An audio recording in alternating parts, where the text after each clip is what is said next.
And good morning. Whoa, hello. Bring me... Boy, I don't know what happened there. I got very juicy today. You're hot today, Glenn. Yeah, wow. thanks, Zach. I appreciate that. Good morning. It is a Friday edition of Glenn Clark Radio. Stan the Fan is here. I think we can still bring me back even a little bit more. I will do so. Thank I will you, do Zach. so. I appreciate You know, that. Paul likes it loud, so I'm used to keeping it loud for Paul. Yeah, that is abrasive, is what I would say. It's abrasive to the eardrums. Good morning. It is a Friday edition of the program. I'm Glenn. Since it's Friday, Stan the Fan Charles is here in studio with us. He did not get a powdered donut today. Went with the glazed donut instead. What do you think that's going to translate to performance-wise here on the program? Yeah. That's a very interesting question. Yeah. What should we expect? Lighter banter. Okay. Lighter banter. All right. I found out today that the glazed donut has 110 less calories than the powdered donut. So what he's saying, if you're listening at home, is if you want to lose weight, eat more glazed donuts, is what he's saying. If you want to get into shape and be healthier, eat more glazed donuts. Well, I'm saying if you eat one donut a week, switch it to a glazed switch donut. to a glazed donut, you got 110 less calories you got to knock off. I prefer, Zach and I are in agreement about this, I prefer the glazed donut. That is my...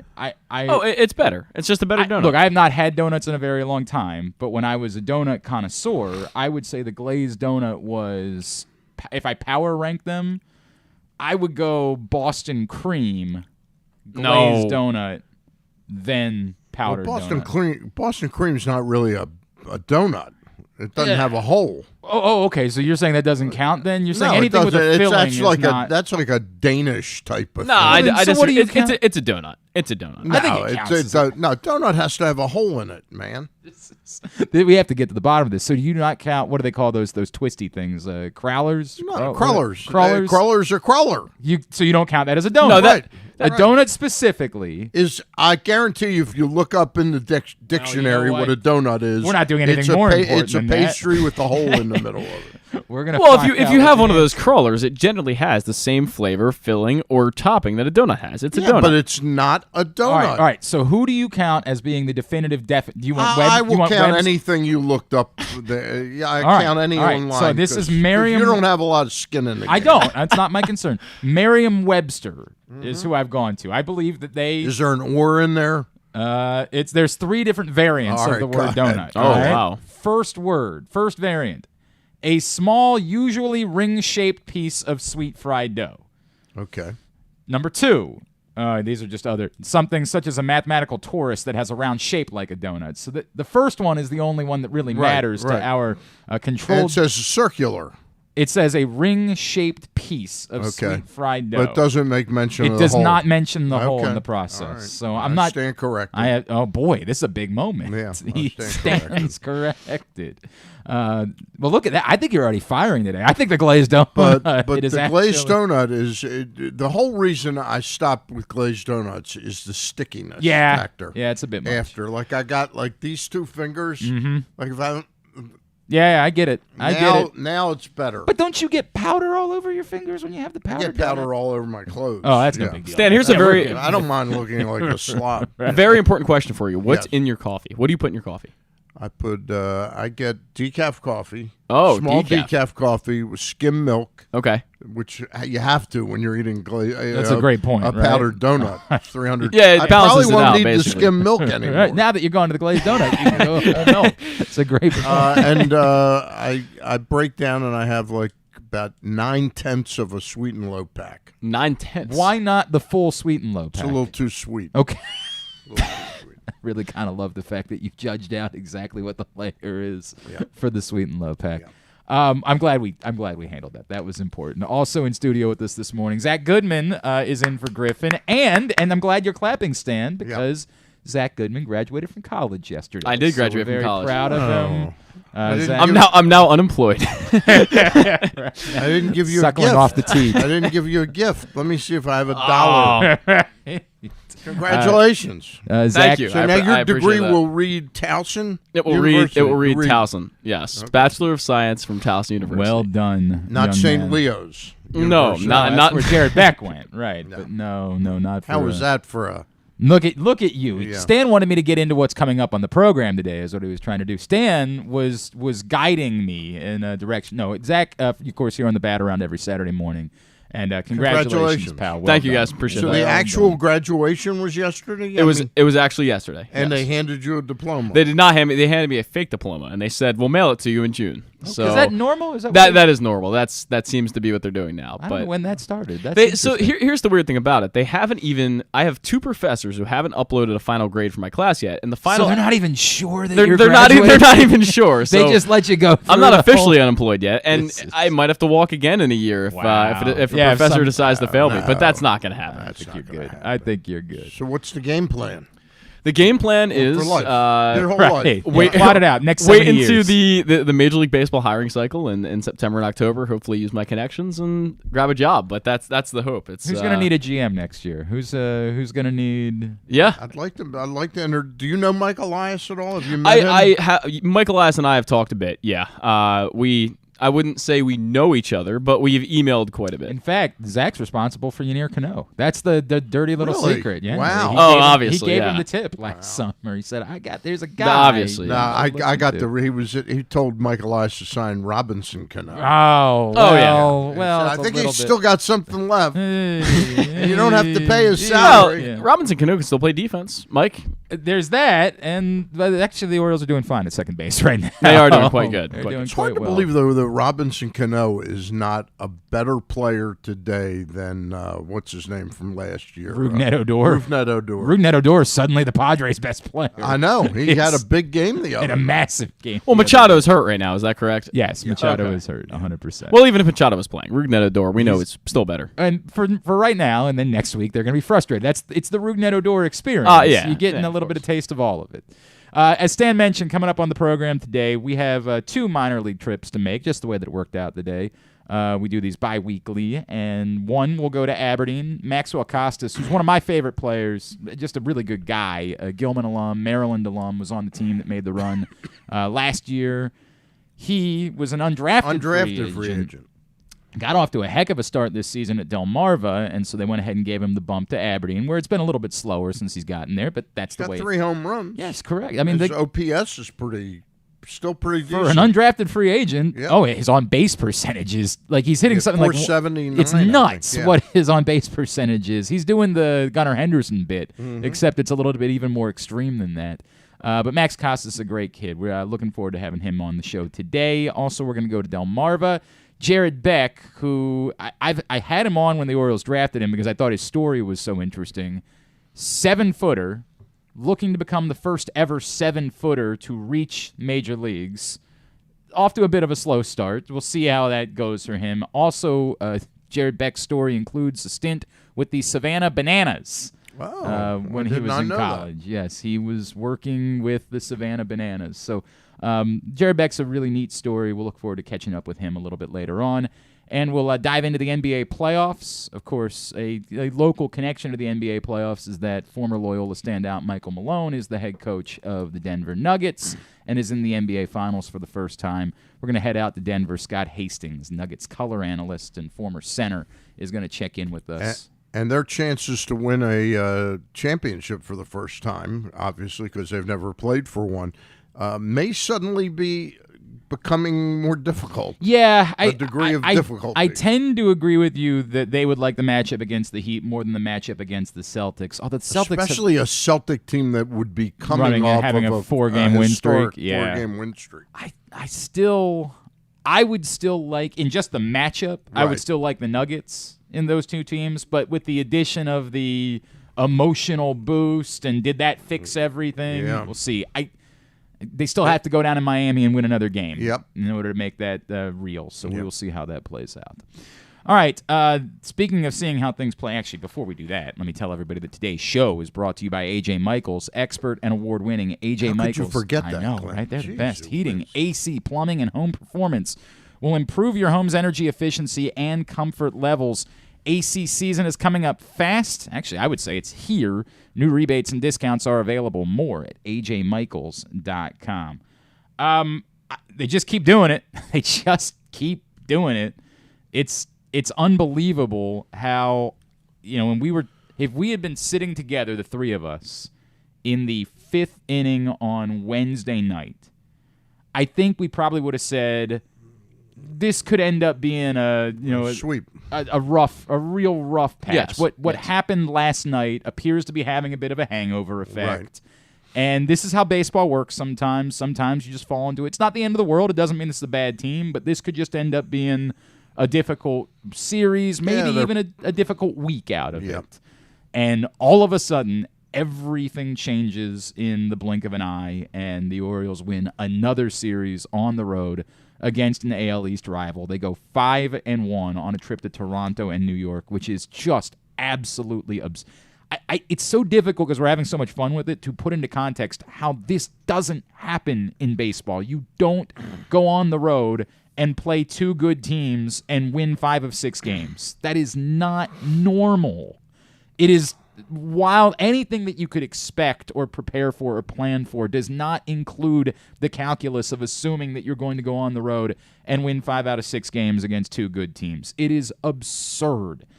I ask both of you this question. We know the Orioles, this is now the 50-game mark for the season. Yep. We know the Orioles are good. How do you define why the Orioles are good? That's a great question. There's an old expression that the sum is greater than the parts. Mm-hmm. This is one of those teams right now, and you know what? The parts are catching up. Yeah, I agree with that. I mean, the bullpen right now is insane. If you had asked us 3 weeks ago or 4, how are they going to make up for Tate and Givens? Mm-hmm. And boy, won't they both be welcome back. Mm-hmm. Right now, after the performance of Givens the other night, and Tate with a 5+ ERA in the minors, and the way Michael Baumann is pitching right now, I don't know I don't know how they're going to make room for Dylan Tate, and you wonder if the way they might not make room for him might be to trade him. Boy, that's crazy. I understand what you're saying.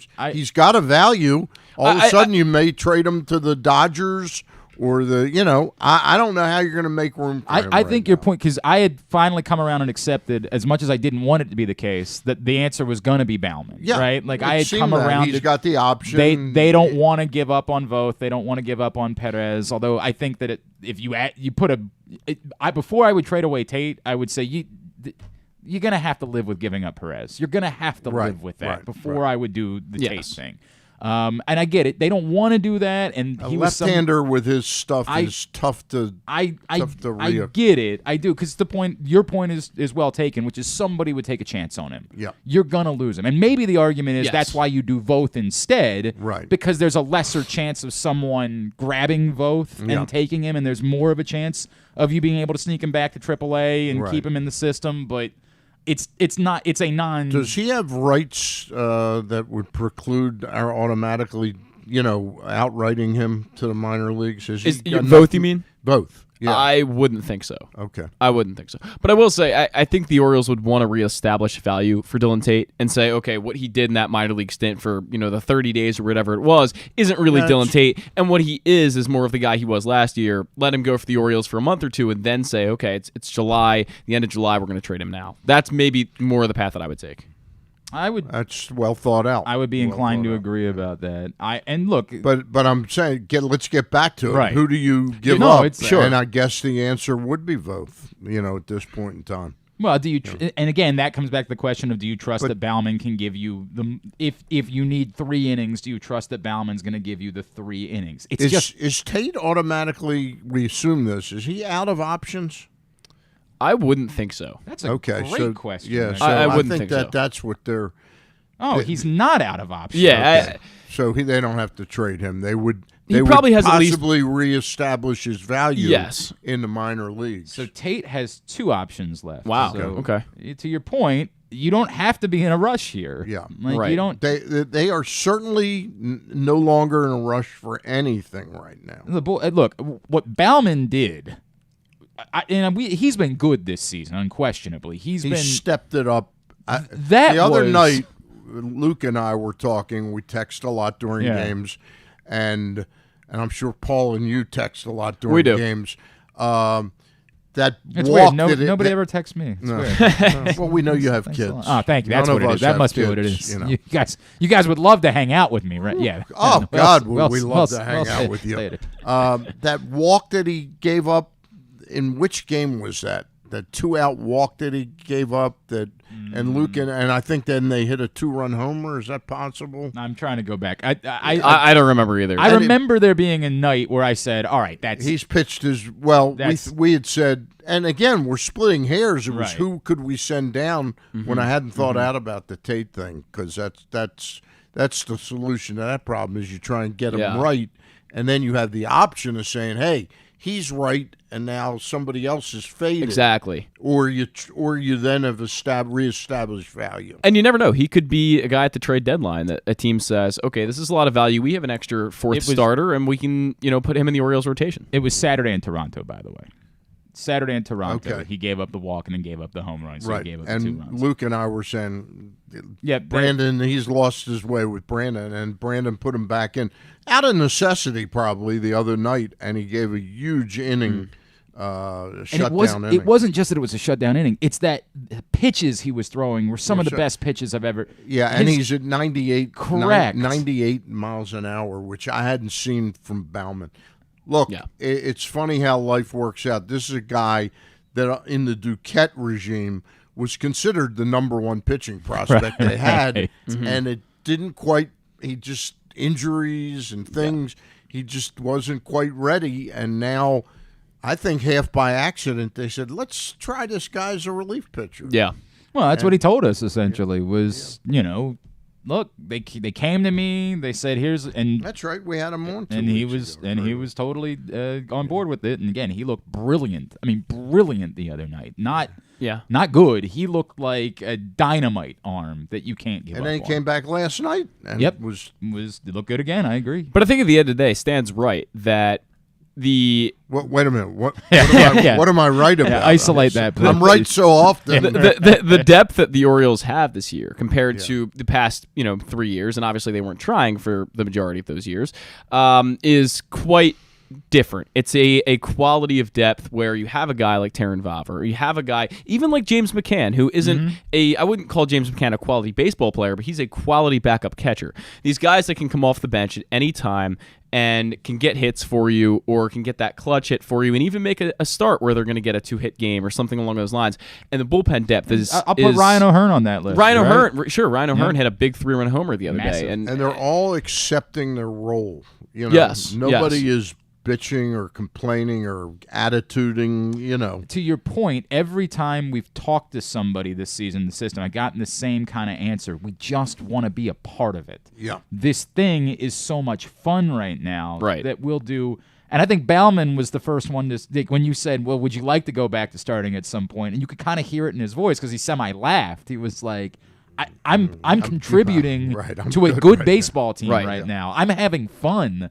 The hell with worrying about starting ever again. Like, I want to do this because this is pleasant, it's enjoyable. It's to your point. And I do think there's something to be said for that, right? Now, I still don't know that I can define them being this good based on the quality of the depth, right? Like, does that really explain why they're the second best team in baseball at the moment? Like, it's bonkers to me that this team that on paper, how many regulars would really be deserving of it? Take away if somebody voted for him, how many people right now would you say, if you put together an all-star roster today, how many of the regulars would legitimately be in the conversation for being an all-star?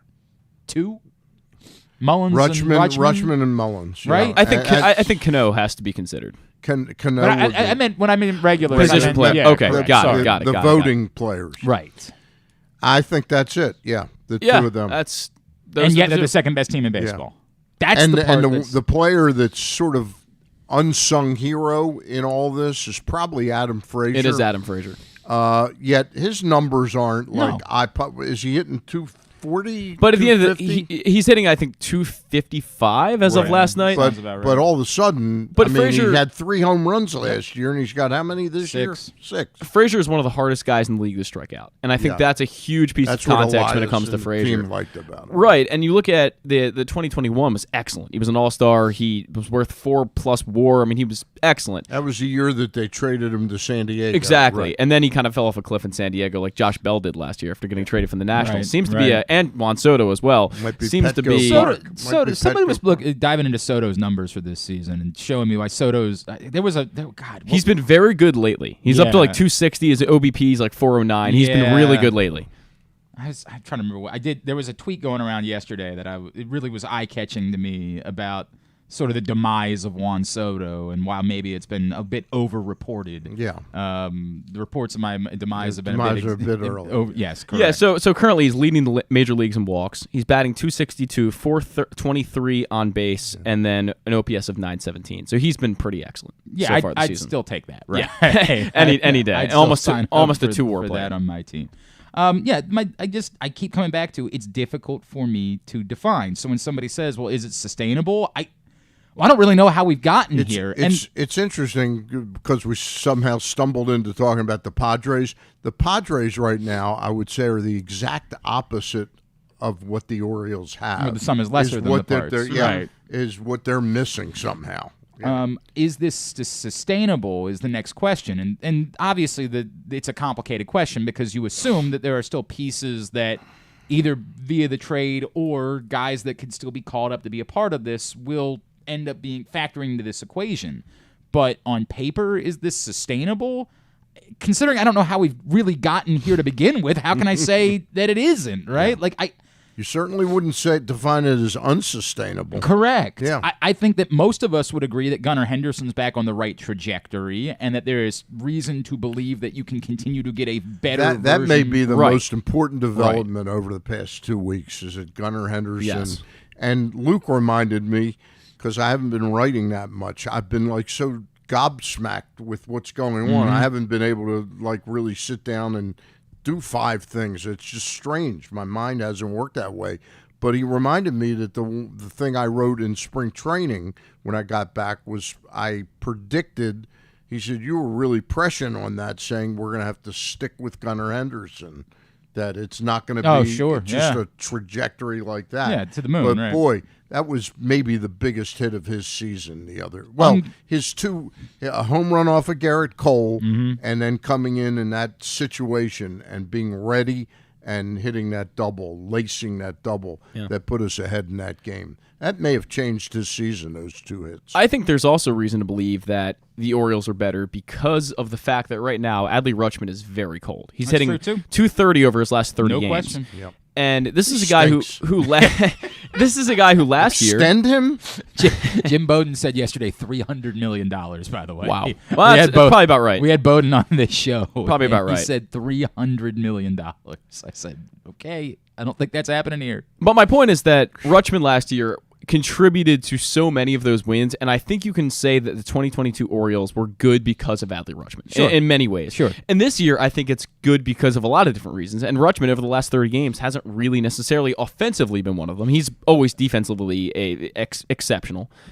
But I'm trying to think. I think I was. So there is somebody I do text with sometimes. Since you guys won't text with me, it's my friend Steve Johnson, former Oriole. He and I will There you go. sometimes text during games. And yeah, I know, right? It's not as good as it's not like Stan and Boo Luke. Powell I understand or- that, right? I'm not. Or Brooks? Boy, or, look at you taking. He's catching straight. Stan's Steve got- Johnson Stan's catching got Ross strays Grimsley. from Stan the Fan this morning. And we were talking about would you trade off. So remember at the beginning of the season, of course, Adley Rutschman was knocking the cover off the ball, but the starting pitching stunk. Right. And then all of a sudden, the starting pitching turns around, but Adley Rutschman's offense. So which one would you prefer moving forward? Like, if you only could have one, Adley I'd take the Rutschman. starting I'll take the pitching. I agree too, right? Yeah. Like, and so how much of that do we think is a credit? And then that we are getting into the, is there a focus? I don't know. I don't know if it probably could be nothing but dumb luck that it happened to work out that way. But the starting pitching has been clearly much better at about the same point that Adley Rutschman's offense dipped. The starting pitching completely turned for this team, and in the exact same way, And boy, did Mike Elias make the right call on opting out on Jordan Lyles and going with Kyle Gibson. Well, he was unbelievable last and night. he does a much Jesus better post-game Christ. interview. Great point. That is the most important part about all of it. But the other point that Steve brought up is that we're all talking about trading for a pitcher, and understandably so. Who is it that you're looking to kick out of the rotation at the moment? At the moment, it's a tougher call than it looked like it would be. Which isn't to say that if you got somebody, you wouldn't solve that problem. Yeah. But at the moment, there's not one guy in the rotation that you're saying he's got to go. I still wonder what this bullpen would be like, and I'm probably going to get shellacked for this. You're still talking about Tyler Wells. Tyler Wells. Yeah. The home runs he's giving up. Well, the other night obviously are was a little alarming to me. Yep. And I just still have questions about his overall durability. But I think we'd all agree. Wouldn't he be a beast in the 7th and 8th inning? Undoubtedly. I mean, he'd be just unbelievable if he only had one inning to pitch. And yet in the 3 starts that he made before the other night, he was dominant. Yeah. I mean, he was for a little while there, he was establishing himself as their best pitcher. He was there definitely a week ago. I would have said he's their best pitcher. Correct. Yeah. So I don't know if it's a let's just kick him out thing, because that's not the idea or narrative I want to go after here. But Dean Kramer to me would be the guy that would be replaced if there was a trade deadline trade. So Grayson Rodriguez has been worse, undoubtedly. Right. But Dean Kramer is kind of I don't know if he's a finished product, but he's getting close to being one. Obviously, Grayson Rodriguez, I think you have to let him sit there and learn, because that's the only way he's going to – if he gets tagged for the rest of the year, he's still going to learn. Him coming out and saying he was tipping pitches early on, do you guys buy into that as that's – I missed that. I didn't hear him say he came out that. this week. He told the Baltimore Sun that they discovered that he was tipping pitches early on, and they pointed out a couple – I'll try to go back through. It was a really good story. And maybe that's why Keith Law hated the delivery for a good 3 or 4 years there, and put Grayson Rodriguez well down on his top 100 lists because of the delivery. He thought that he'd seen. I don't know if it was necessarily Keith that. Law ever talking about tipping pitches. He didn't talk about that specifically, Okay. But Keith Law notably hated the delivery. I'm not entirely sure why, but obviously delivery has some part to do with that. If he's tipping pitches and showing the ball a lot too early, or maybe he's showing the ball through his glove, I'm not sure what it is, but there's something along the lines of an issue here. I don't necessarily think I noticed that, but Stan, are you in the same boat? I had not noticed it. No, I chalked didn't it either. off to that here's just a little bit from the quote. There were some things that I was doing that were a little obvious to the other teams, unquote, Rodriguez said, without getting in depth into too many things. Just a minor mechanical adjustment just to help me conceal the baseball more, keep a consistent delivery, just keep guys on edge, unquote. When the 23-year-old came set in his old stance, he had his glove near his head, holding it atop the ball in his right hand. In limiting the Toronto Blue Jays to 2 runs and 5 base runners in 5 innings Saturday, Rodriguez lowered his glove to his chest, holding it such that it was between the batter and his right hand. After previously having a significant bend in his right knee and placing his left foot farther toward the first base side, he straightened up slightly and brought his feet closer together. It certainly wasn't something that I saw. I was not paying attention to that whatsoever. Look, I hope that it's that simple, and now all's well. To your point, I don't know that I'm ready to just say, well, that solves everything, right? Like, I'm not sure that I'm ready to go there. Right. I mean, I think at the end of the day, he's going to take his lumps, and he knows that. And it's going to be a year probably for him where he hasn't really found success, where it's probably going to be, frankly, the first year in his whole life he hasn't found success in any level of professional baseball, because he is so dominant. He's dominant. Yeah, I mean, his ERA in the minor leagues was, 2.31 throughout his career, so something along those lines. He is going to struggle a little bit, but I think at the end of the day, it's probably a good thing, and you certainly can't kick him out of the rotation, because that solves nothing. Unless he's at a 7, 8, 9 ERA, then we're going to get into that talk. But if you're and they still have to deal with the innings thing at some point, but too. if you're trying to win a championship, I don't know that he's bulletproof. He's certainly not my game 1 starter. No way. Yeah. No, but I think Stan's point is well taken, too. If he continues to struggle and you acquire a pitcher, I understand what you're saying about Dean Kramer, but let's be fair. Dean Kramer, over the course of the last month, has largely been, starting in Atlanta, Dean Kramer's been fine. Been not just fine at times. He's been really good for a few of those starts. Boy, So what a different problem than we thought we'd be talking about. 100%, with right? the starting pitching. I mean, it's on. If you go back to the show we did that Friday as that Atlanta series was beginning, Right. Dean Kramer was pitching for his job. Dean Kramer was on the chopping block, and it was time to give DL Hall the look Right. and all of that. And now here we are talking about how much the pitching. It's amazing the moment that we all talked about the competition stepping up happens to also immediately coincide with the moment when the pitching immediately stepped up. It's incredible how that worked out for the Baltimore Orioles. But taking a step back, I know what you're saying, and no one is suggesting that the Orioles end up being in the market for a pitcher, that they're going to just say, well, sorry, we can't do it, or that it's okay to say we can't go out and get a pitcher because we can't take any of these guys out of the rotation. That's you're not solving the correct problem if you approach it that way.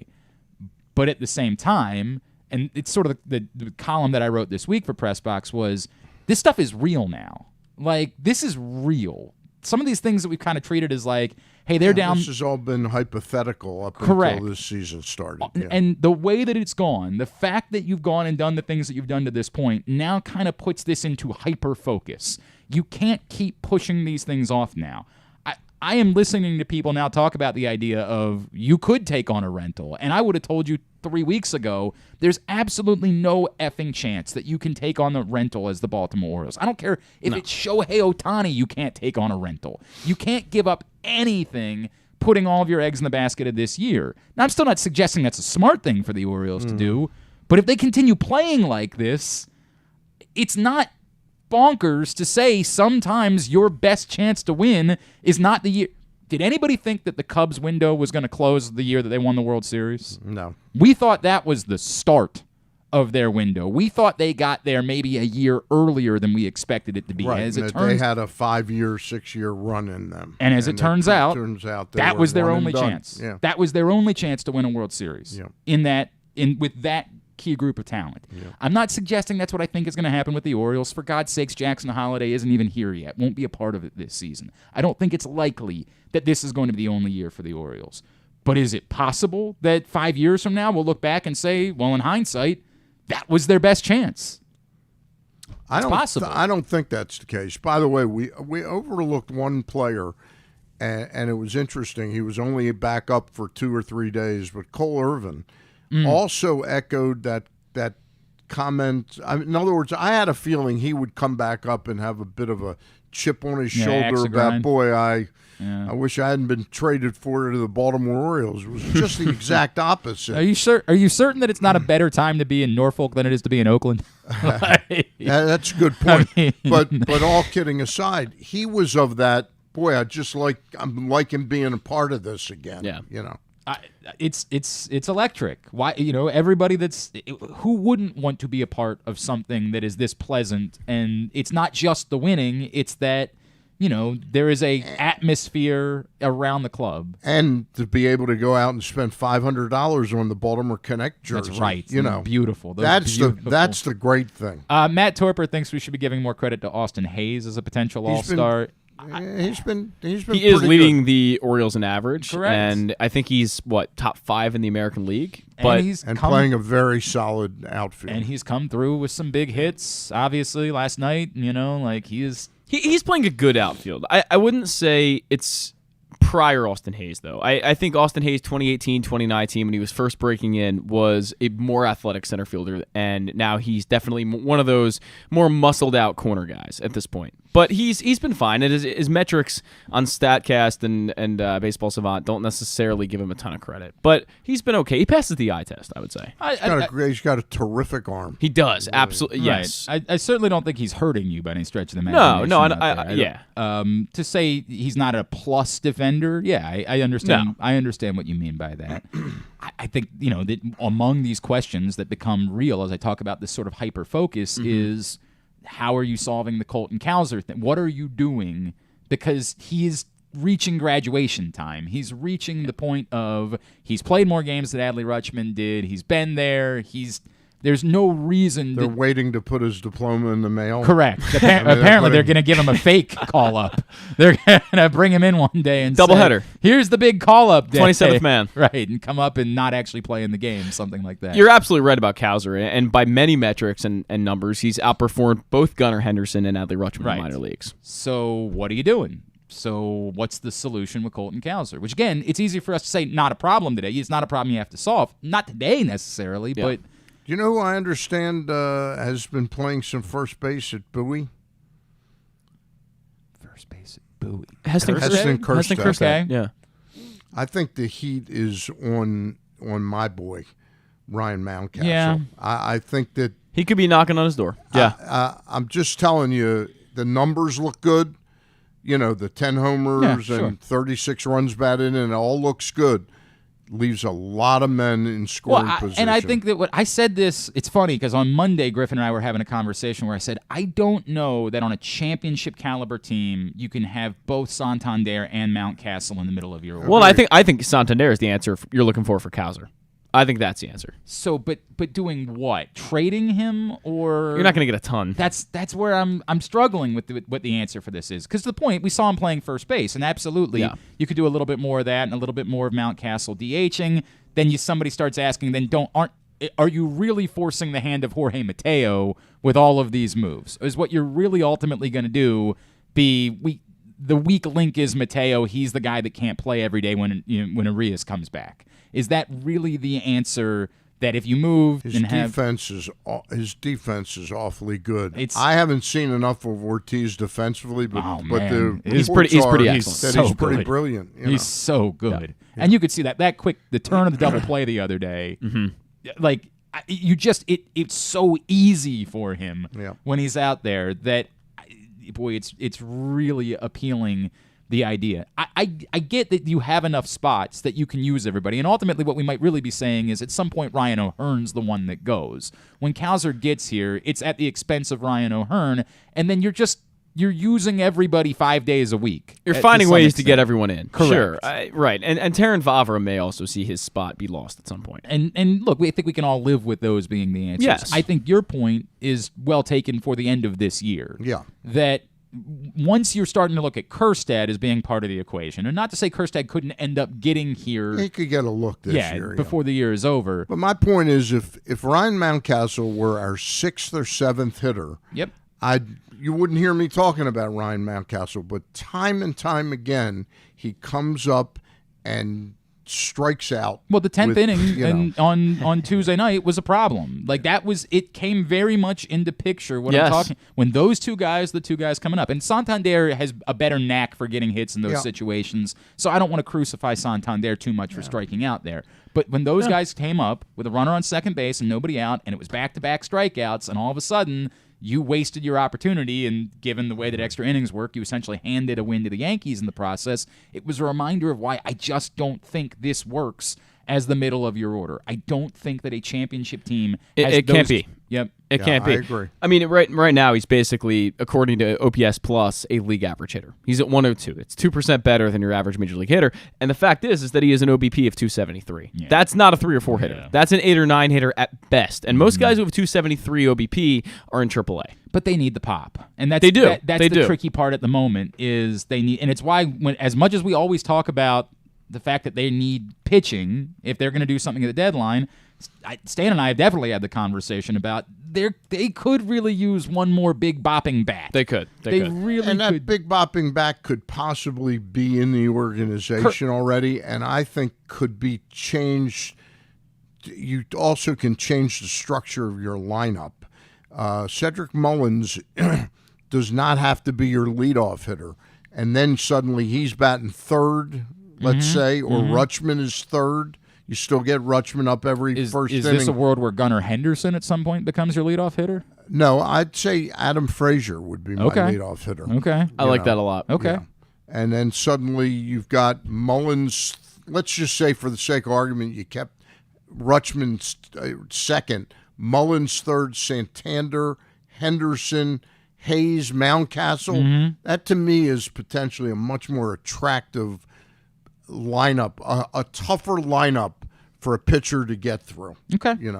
Especially against a right-handed pitching, opponent. All these are so much more wonderful problems to have when you're sitting with the second best record in baseball. God, it's so Quick much more question.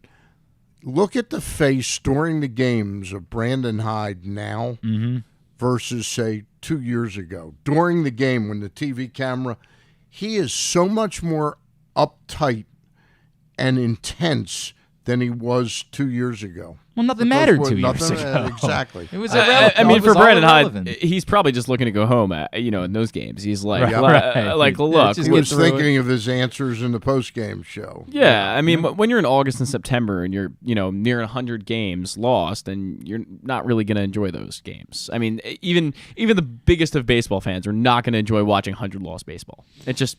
At the end of the day, but I also true. think that he understood the assignment. He did. I think to Stan's point, he knew. He knew what he was signing up for. What was going on, and he knew there was, and it didn't. I don't think he dealt with the flack. I don't think anybody was after him about the result of a baseball game 2 years ago. I don't think he had to walk everybody understood, and he understood what he had signed on for. Whereas now, I think that the result of a baseball game could lead to somebody within the organization saying, "What were we doing there?" What you think of all the decisions that Mike Elias has had to make over his 5 years here now, and that was a hugely important decision, picking the right guy that could both handle that. Yep. And I don't know whether it was part of his equation that, boy, he can handle it and also be good when the games count. But Mike Elias, a lot of his decisions, Frazier, Gibson, the draft picks that he's made, it comes back to him, that he's done a remarkable job. And that kind of comes back to John Angelos, to me, of John has done a lot of right things since he has been the steward of this ball club. And this, except the pricing on the Baltimore Connecticut. You're still worked up about this. I'm so glad. $500 for a jersey. I just don't care. Is that true? Yeah. For an authentic, okay. It's you look it up on Google. It's not. It's like it's not like they're signed or anything. No, they're not that. You're 100% right about the fabric. That. That much made more. out of gold, I haven't heard your guys' takes on this yet. I'm sure you've talked about it, Glenn. They underwhelmed me, but I'm the wrong person for this, right? Like, I don't really care. Yeah, I don't either. I just I don't either. I am. My buddy Don Foxworth and I joked about this. The first night, remember the first night Maryland played Miami in those football uniforms, and there was a lot. All the conversation was about the uniforms. Yeah. And I remember Dom and I were talking the next day, and I said, "Dude, I just." They could wear Duke uniforms if they were going to win. If Maryland football is going to win, Duke sucks. Ohio State sucks. Thank you. I appreciate that. I don't say Ohio State anymore. Actually, I know you don't. Kyle's thing. Yeah, that was way more. Well, I don't even. It was whatever. Anyway, I don't care. Just win. I'm just not this guy. Like I can have an opinion about it and say I think this looks sharp or I like the way this looks, but ultimately you're not going to get me to get worked up about it. Same. I don't care enough. I'm underwhelmed by this. But this was never for me. Whoever this is for, if they're into it, God bless. Be into it. It's just not. Whatever they wear, go win baseball games, man. That's the part that I care about. This is an incredibly exciting weekend. This is the most exciting Memorial Day weekend in Baltimore in, About 6 years. 6 years, at least. That's all I want. I am legitimate. This is a straight shot. I bought tickets to see Blink-182 tonight, and I'm angry about it because it means I'm not going to be able to watch the baseball game. Is that at CFG? Yeah, it's at the arena. Oh, okay, right. cool. Oh, by the way, if you're going downtown tonight, be prepared. It's going to be a mess. But I am actually angry, and I love Blink-182. I'm excited about going. They hadn't been together in years. It was very exciting, and I legitimately had a moment this week where I said, yeah, but I won't be able to watch the baseball game. I'm so in love with sitting down and watching baseball right now that I don't want to lose even one day of watching baseball. Does Blink-182 have a Connect a City Connect? City Connect. Right? They're charging $700 for theirs, actually. All right. Today's show also brought to you by your local Toyota dealer, buyatoyota.com. The Toyota Tacoma comes in a range of models and trim lines, so you can choose the perfect Tacoma to reflect your unique personality and driving habits. Check out buyatoyota.com for deals on new Tacomas from your local Toyota dealer today. Before Maxwell Costes joins us, I want to spend a couple of minutes with you, Stan. Carmelo Anthony, of course, announced his retirement earlier this week. You and I had some lengthy discussions about Carmelo Anthony in the last year. I want to talk about where he is on the list of the greatest Baltimore athletes of all time. I want to talk about that when we come back in. Stan the Fan is here. Zach's in for Griffin. It's a Friday edition of Glenn Clark Radio. What air conditioning company can save 50% of your energy cost and qualify you for up to $7,500 in rebates? A.J. Michaels. We do more. We do it better for less. In Baltimore and Annapolis, ajmichaels.com. The latest edition of PressBox is available now. On the cover, Luke Jackson looks at the pipeline of talent still to come for the Orioles, diving in on last year's #1 pick Jackson Holiday and other top prospects like Colton Cowser, Heston Kjerstad, Kobe Mayo, and more. Also inside, Todd Karpovich profiles Orioles pitcher Kyle Gibson, and Bo Smolka breaks down what progress would mean for the team's 2022 draft picks in their second pro season. PressBox is available for free at over 500 area locations, including 60 Royal Farm stores, and you can always find the entire edition as well as the best daily coverage of the Orioles, Ravens, and Terps at PressBoxOnline.com. The All-America Senior Game powered by New Balance will be back at Johns Hopkins Homewood Field on July 29th. The most decorated girls and boys lacrosse players in the country have been invited to play in what is the premier lacrosse event of the year. Every college coach wants their players in this game, and if you dream of being in this game, you start by trying out for one of your regional underclass teams this summer. The best against the best. Get your tickets now at allamericalacrosse.com.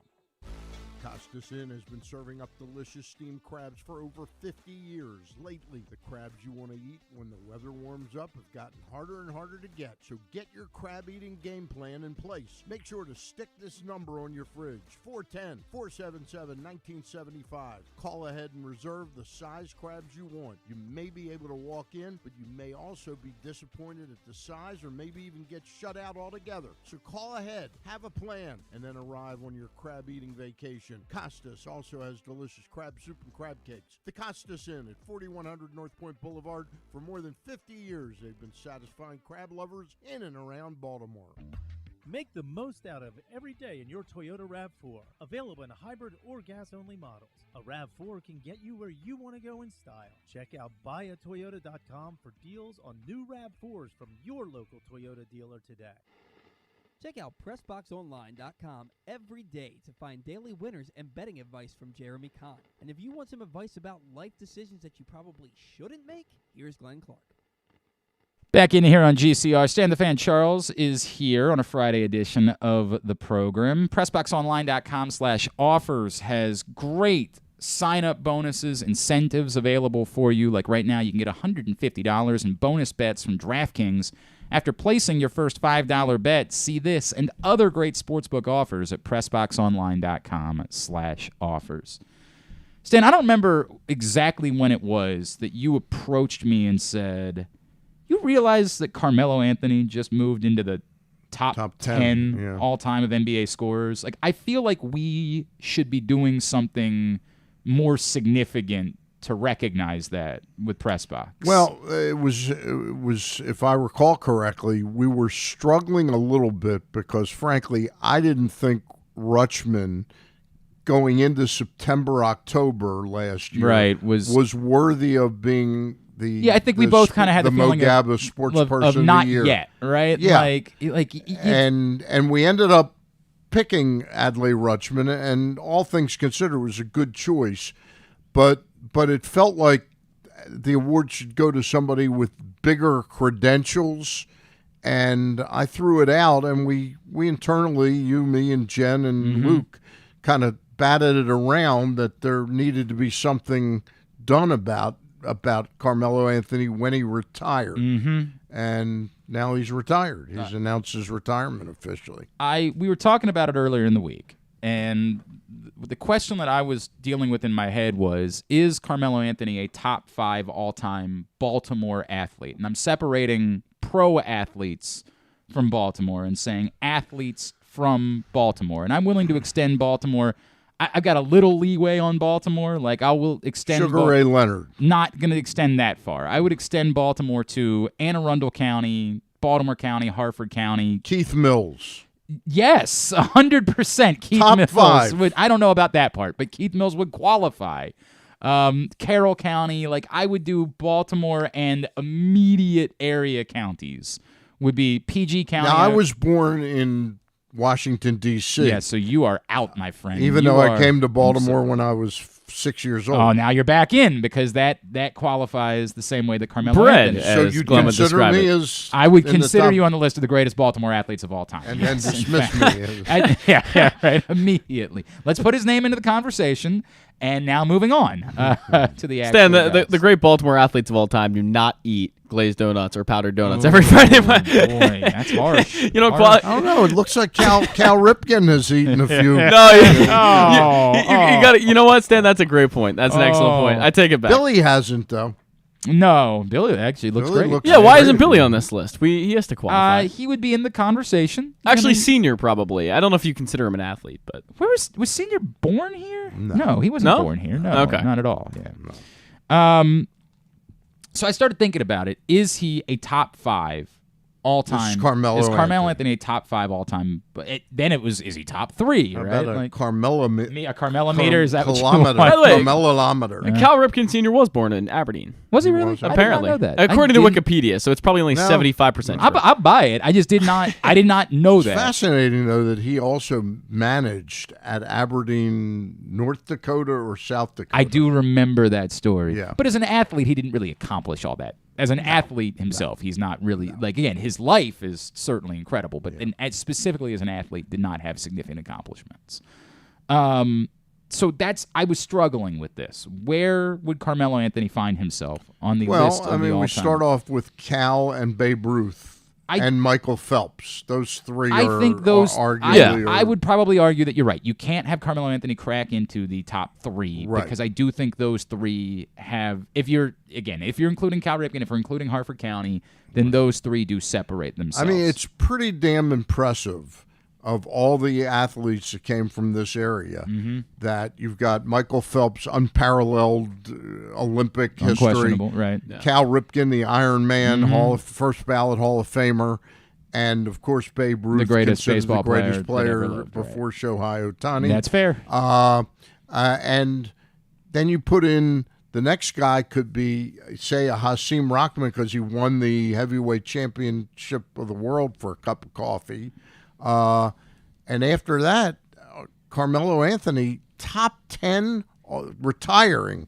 You can't hold it forever. People are going to Durant's pass him. going to get up there, Yeah. but that would only bump him to 10th. He 10, would still right. be in the top 10 after But Durant. that's a pretty remarkable accomplishment in the history of basketball that he's in the top 10 scorers. Now, it didn't translate to winning games for the teams he played for, but that's not entirely his fault. Although either. it does also matter that he won an NCAA title and he won 3 gold Right. medals. Like all of those things also Right. qualify when we have this conversation. And played here at Towson Catholic. Correct. Right. And was not born in Baltimore, but Right. lived the bulk of his childhood was in Baltimore. By the way, can we all agree that Michael Phelps is the clear number 1 here? I mean, him and Serena Williams and Tom Brady, to me, are the 3 all-time greatest athletes because of what they've done winning-wise. You can't. I think it's hard to actually go against that. I don't know if I can elevate him over the greatest player in baseball history. Yeah. I don't think I can do that. You consider Babe Ruth the greatest player in baseball history? Yeah, I do. I do not. Hang on a second. I consider Willie Mays to be the greatest baseball player ever. I think he may be the greatest athlete in baseball history. Okay. This is when this was presented What are to you me. looking up? Babe's War? Yes, Yeah. it's one of the most staggering things. It's like 147 It's or something. Right, So- like doubles Willie Mays, right? Doesn't it? Tony Gwynn was the one that really struck me, right? Right. I think of Tony Gwynn as one of the greatest hitters in baseball history, Right. one of my most beloved baseball figures of all time. Tony Gwynn's career WAR was 69.2. Right. Wow. Babe Ruth's career WAR was 182.6. 182. And for the record, Willie Mays was 156.1. Okay. So he had him beat by about 33. Yeah. Yeah. Barry Bonds is the next highest position player on the What's and again, Oh, not sorry, that's not true. Barry Bonds is 162.8. Yeah, but yes. Then yes. Willie Mays is after Barry Bonds at 156.1.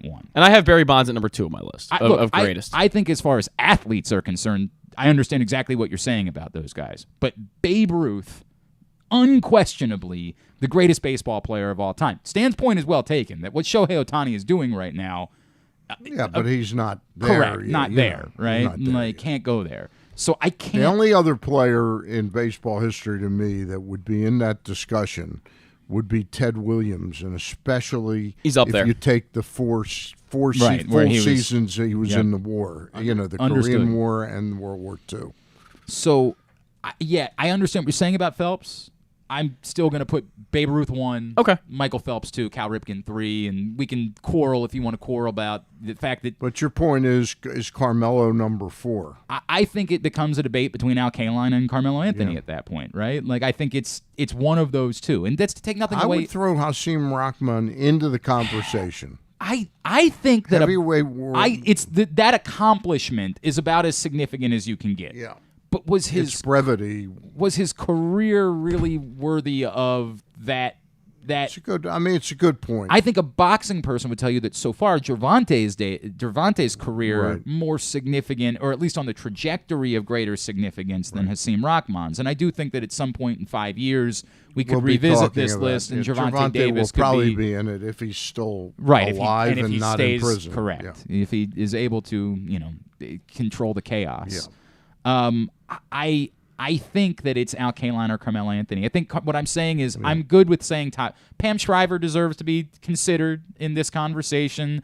It wasn't. If it had been singles accomplishments, it would have been obvious with Pam Right. Shriver. It's very difficult for the casual No, fan to give context agreed. to a doubles tennis player and where that warrants you on a list of the all-time greatest players. But she was overwhelming as a doubles tennis player. She deserves to be in this conversation, but I don't think in any world ahead of a Carmelo Anthony or an Al Kaline. I'd put Carmelo Anthony over Al Kaline, and I think Interesting. that's because of the generations they played in. Again, it's hard to take things away from baseball players who played as long ago as Al Kaline did, and especially Babe Ruth. Babe Ruth played 30 years before And it's Al the Kaline easiest did. knock that somebody could have. Well, look at who was playing against. Right, He wasn't right. playing against real athletes. It's fine, but that's who everybody was. See, to me, Carmelo Anthony would have destroyed NBA players in the 1980s. Absolutely destroyed them. But now I think the common NBA player is a lot better than they used to be. They're certainly more athletic than they used to be. There's no question Yeah, about yeah. that. Somebody would say, but they didn't play defense like they used to play defense. So there would be something to be said for that. And again, there's the advantages, the technological advantages. This is an eternal debate of what if you gave all of those players the metrics that we now have, the technology that we now have, the money that these players are making. Would those athletes have all looked and played like these current athletes do if they had? We can never answer these questions. We can only really measure it against what they were doing. I, of course, don't have context for Al Kaline the same way because I wasn't watching Al Kaline day in and day out. I mean, his most remarkable accomplishment was never playing a game in the minor leagues. It's unbelievable, right? Came right to the major It's leagues. absolutely how old was he? He was 18. 18. Right. It was absolutely incredible. And he finished his career as a 92 WAR player. Yeah. I mean, Al Kaline is ahead of here's the 10 guys behind Al Kaline on the all-time list. Wade Boggs, Eddie Plank, Steve Carlton, Gaylord Perry, Bob Gibson, George Brett, Tim Keefe, Robin Roberts, Chipper Jones. Yeah. The two guys in front of him are Jimmy Fox and Adrian Beltre. Wow. On all-time WAR. Yeah, he's in my top 5. There's no question about it. I don't have the answer, is what I would say. We would have to spend a lot more time for me to tell you who's 4 and who's 5 between these two guys, but I do think that these are the definitive top 5 all-time Baltimore athletes, and Carmelo Anthony is a top 5 all-time Baltimore athlete. I would have no problem with saying that. Danny Wiseman still deserves a little bit more love on this list, so somehow, some way. We got to work on that. I think we've been very He's disparaging. number 1 bowler on the He's list. definitely the along greatest. with Toots Barger. I don't know Toots Barger. Toots Barger is amazing. That's a woman. By Okay. the way, Toots. Who was the guy who did the famous meme now that I'm blanking on at the moment? Oh, but God, what was that guy's name? Yeah, Who do you think you are? I am. yeah, who? Who do Yes, you think you are? Oh, what is that guy's name? it's like Paul something. I could be wrong. No, it's not Paul. It's not Paul? It's Pete Weber. Pete. Weber Okay, is yeah, that okay. I guy. knew it started with a P. I love Danny Wiseman. And you and I were talking a little bit earlier about what Brian Jordan. Pete Weber's father Yes. was one of the greatest bowlers of all time. Oh, I Dick did Weber. hear that. Okay, yeah. Dick Yeah. Weber was remarkable. The other question would be, how do you measure Brian Jordan in this conversation? Because while he never in either sport accomplished, he was a hell of a baseball player. He was a marginal football player. He was a hell of a baseball player. But how do you measure just the accomplishment? There's been, 10 guys all time that have done what Brian Jordan did? Are there even 10? Are there 10 players all time that have played in Major League Baseball in the NFL? I don't even know if there are 10. No, there can't be. How many? I actually don't know. How many players all time played in both MLB and NFL? I could have only told you before this 2 guys. No, so it's more than I thought it was. Really? Yeah. I mean, but again, we're going back a long time in order to do that. In the modern era, it's a very small. Very small group of guys that we're talking about with Deion Sanders, Bo Jackson, Brian Jordan, and I feel like there was one other modern player to have accomplished it, but I can't think. Did Drew Henson ever make the major leagues? The quarterback that was with the Cal, Drew Henson. Did he ever make it to the bigs? I don't think so. Okay.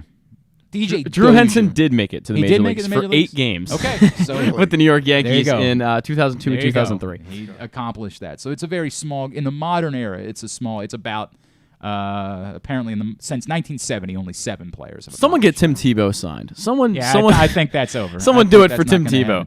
But to the point, how do you measure that? How do you measure, even though he never accomplished what some of these players accomplished in one sport, right? How do you measure being one of only 7 people in an era to have accomplished something? You bring up the significance of winning a world heavyweight championship in boxing, which I don't want to disparage at all. Right. How do you... The weight of that...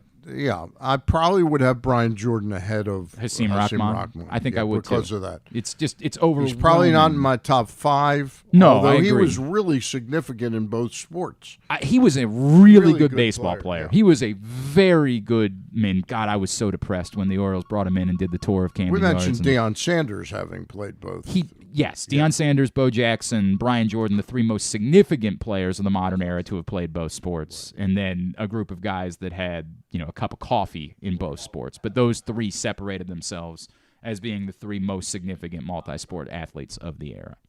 All right, that's a good conversation. I appreciate that.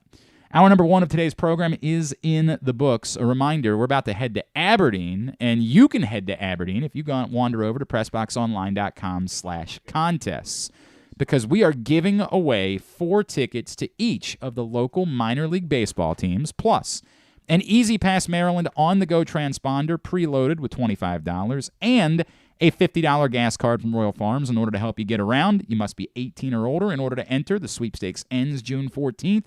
Get to PressBoxOnline.com/contests. Stan the Fan is here on a Friday edition of the program. It's time for us to make a trip to Aberdeen to chat with a member of the Ironbirds, and this just happens to be one of my favorite people. Gilman alum, was part of that awesome Maryland team a year ago. You don't say that often. I don't. I had a really emotional conversation with this guy last year talking about mental health, and I never even told him about this, but after we did this over on the radio station, and we had 2 listeners that called in afterwards crying about how important his message was about mental health. That's how much I like this guy. He's Maxwell Costes, and he's back with us now here on GCR. Max, it's Glenn and Stan. It's great to chat with you. Thank you for taking the time for me, man. Oh, it's always a pleasure to be asked to come give an interview like this, man. Again, kind of like being a hometown kid, whenever I do something like this, I tell my parents, and then all of a sudden I'll get 40 text messages from friends being like, "Oh, Max, what time is it? We're gonna do That's awesome, and then man. I'm like, I better make sure I don't say anything stupid, because I know now somebody's going to clown me for the rest of the time. No doubt. Hey, before we get into it, how about, did you get the chance to watch last night? How about your boy Nick LaRusso, huh? That whole team there is just something else. I think Nick and Matt and Luke were gonna be doing this whenever. It was only a matter of time, to be honest. So listen, man, I think this team could go very far down there. That was, if you guys missed it last night, in extra innings, Nick LaRusso, a walk-off home run in front of a rabid crowd because they play the Big Ten tournament in Omaha. So it's just all Nebraska fans that are there, and they are loud, and they are into it. And Nick LaRusso with a walk-off home run for Maryland to advance them to the semifinals of the Big Ten tournament. It was a fun late night of watching baseball last night. Yeah, it was really neat. Max, just the reality of this for you. You mentioned as a local kid, like experiencing it. I know how neat it was for you when you signed, but now having been a part of the system, having found some success in the system, and seeing how it's resonating with Orioles fans, with fans from this area, what has this been like for you as a kid from here to have been doing this for the first year of your pro career? I mean, I'm gonna be. This is funny actually, because I was just talking to my dad about this a little while ago. I was like, it's weird because like I played with Jackson Holiday, the #1 overall pick, right? And so when we have home series, you'll get like hundreds of fans like wanting him to sign autographs and stuff. And every time, like I said, every time we have a home series, it's the same thing for me because all of a sudden I see 30 people that I haven't seen in 5 years coming out to see me play. It's cool. And so me and him will just spend the same amount of time signing autographs. It's his autographs are already on eBay though, probably. No, it's awesome, man. Like it's kind of cool to see, getting to see like all like my old coaches coming to see me play. Like I have old friends that I haven't seen. Like, in fact, tonight for the game, like there's like 5 kids that I graduated high school with that I haven't seen since graduation that are coming to see me play tonight. It's awesome, man. That's so cool. That's so cool.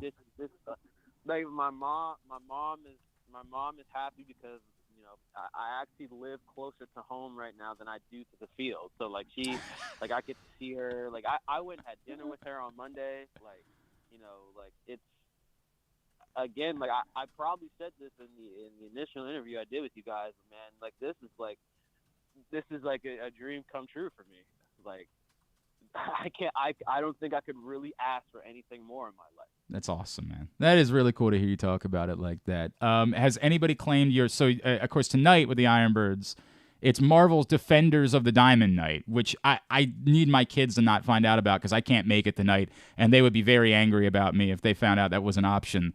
I know you guys are wearing special jerseys. Has anybody already said, I don't care what the number is, I'm bidding, I'm making sure I get your jersey for tonight's game? I told my friends that, and they say they were going to fight me if I didn't give them my jersey.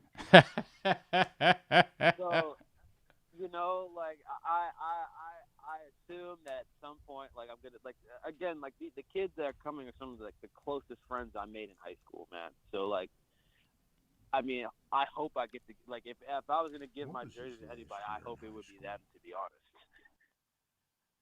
He's Maxwell Costes. He's with us here on GCR. And again, Marvel Defenders of the Diamond Night tonight, ironbirdsbaseball.com in order to get your tickets.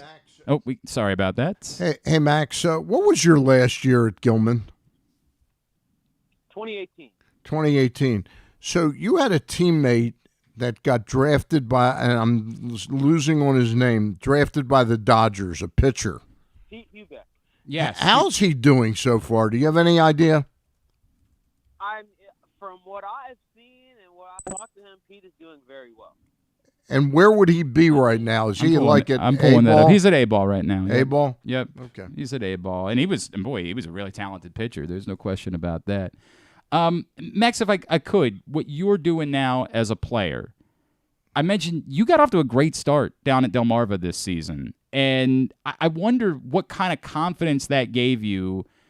You're not, it's funny, you juxtapose with Jackson Holiday. Jackson Holiday is dealing with maybe one of the biggest spotlights that ever could exist as a minor league baseball player. You're not quite in that same spotlight. What did that do for you to maybe show, I belong here too? Like, I should be here. How much did that do for you to get off to such a great start to the season? I mean, well, first and foremost, I kind of like I said before in the initial interview, my relationships are the most important things that I kind of have in my life, right? And I think it was just a matter of fact, like the people who matter to me believe in me, right? Like, and especially the fact that the people who matter to me wouldn't lie to me, right? They wouldn't tell me things just to pump my head up. They wouldn't tell me things just to make me feel better about myself, right? So I think I really spent a lot of the off season just like, honing in kind of on that fact, right? Like the people who really matter to me, like none of like the, like prospect list, none of like the ESPN like publications, the MLB, MILB publications, but the people who have been here with this throughout this journey with me getting to here have the utmost confidence in me, right? And so to not have that kind of own, like that similar type of confidence in myself would kind of be like, spitting in the face of that. Right. I it in some sense, right, baseball doesn't really change. Right. They still got to throw the ball over the plate. You still got to catch the ball, throw the ball, 3 outs, 3 strikes. Right. So kind of in my mind, it's one of those things where it's like, bro, like I know I can play this game. Right. And I really try to like look at, okay, so what is it that like separates like the really good players from like the average players? Right. And I try to like, look at like the guys who have success in this organization and, in baseball in general and kind of just mimic what they do. It's right. In some senses, right? Like that's like, let's be honest here. Like, everybody's good. You don't make the professional baseball not being good. Right. You clearly have some amount of talent. You clearly have some amount of ability to be here, right? So it's just like the small minor details that get you like ahead of other people. Max, how much of a disappointment was it when you weren't drafted? Was that, I have no way to measure that in terms of what a player goes through in Major League Baseball with that many rounds of drafting and not to have been chosen. Did it create some self-doubt in you? Or did it work the opposite way? If I'm being honest, I would say it was a little bit of both. That's a very honest answer. It was a little bit of both, right? I mean, like, so the thing about it, right, is the draft has been cut to 20 rounds now instead of 40. Right. Right, and so now you do see a lot of like really good players not getting picked up now, right? And so I think at first, like it did cause a little bit of, self-doubt in me.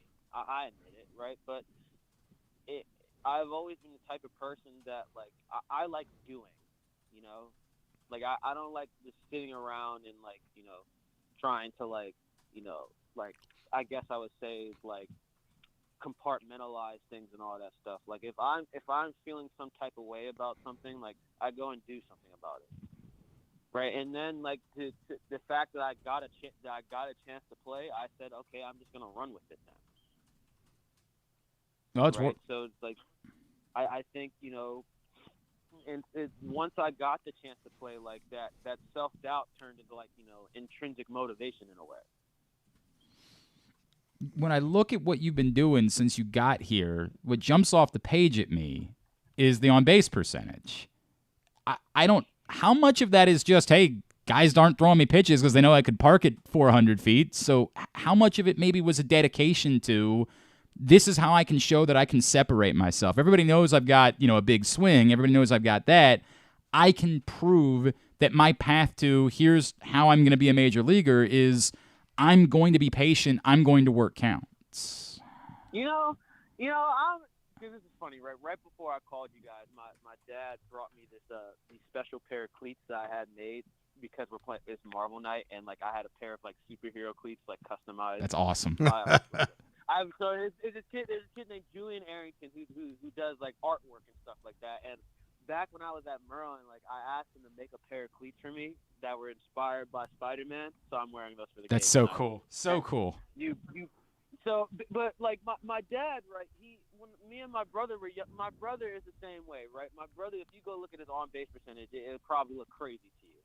And I'm gonna be real, it was because when we were growing up, my dad would stand like 15, 20 feet away from us with tennis balls and just throw them as hard as he can at us. I'm gonna be real with you, right? And me and my brother used to do take wiffle balls, that will move 40 inches if you throw it the right way, and we do the same thing to each other. Right, and so one of the things I used to do in college a lot, because one of the things there's a guy named Corey Muscara who was the pitching coach, who used to be the pitching coach at Maryland, and one of the things he told me was that you should try to find a way to make your greatest weakness your greatest strength. Yep. Right, and so when I first got to college, I really, really struggled with plate discipline. Mm-hmm. Right, and so my sophomore year, going into my sophomore year, I used to spend I would go in after practice, right, and set up a pitching machine and just work on seeing pitches, different pitches, different spins, for an hour after every practice. Just working on being able to recognize pitches. Can I, when a slider starts at this spot, it's gonna be a ball. When a changeup starts here, it's gonna be a ball. And now, when I do batting practice now, I'm going to be real with you. If you guys came and saw me do batting practice before the game, I would probably look terrible. I'm going to be real with you. I would look terrible, right? But it's because, right, my batting practice, I only do simulated at-bats for batting practice. So you're not just up there trying to pummel the ball when you're doing batting practice. I'll take we'll do 3 or 4 rounds. The first round I'll do fast, all fastballs just to get my timing down, and then everything after that I tell our BP throwers try to strike me out. It's paying off. I mean, it seems like it's been a smart practice that maybe some other guys should consider adopting moving forward, because it is right. And even more so, I think it's the fact of it's one of those things where I can admit that I've always struggled trying to find a set of consistent mechanics for myself, right? And again, that just happens. It's baseball, right? But I've always told myself man, if I can just swing at the right pitches and take the right pitches, that's 75% of the battle right there. Hey, if you just swing at the right pitches, you can have the greatest swing ever. But if you're not swinging at the right pitches and taking the right pitches, you have no chance. Nope. Hey, Max, a couple weeks ago we had Creed Williams on, who had played with Jackson Holliday at Delmarva for a few weeks before Jackson was promoted to play at Aberdeen. I've got to ask you the same question I asked him. What is so special? I haven't seen him live yet. I'm trying to go Sunday. What is so special about Jackson Holliday? The numbers are eye-popping, but what is really remarkable to you about him? Can I answer that question with a question to ask you first? Yeah. Do you know how old he is? He's 19, I think. 19 years old. Yeah. If you came and saw him play, you would think he was 25. Right. It's like he's a man playing with boys almost. And not even in that regard, but more so the way he goes about the game is so incredibly mature. He'll get out, he'll have a bad at bat. You'll never see him come in slam his stuff, right? He is the most consistent.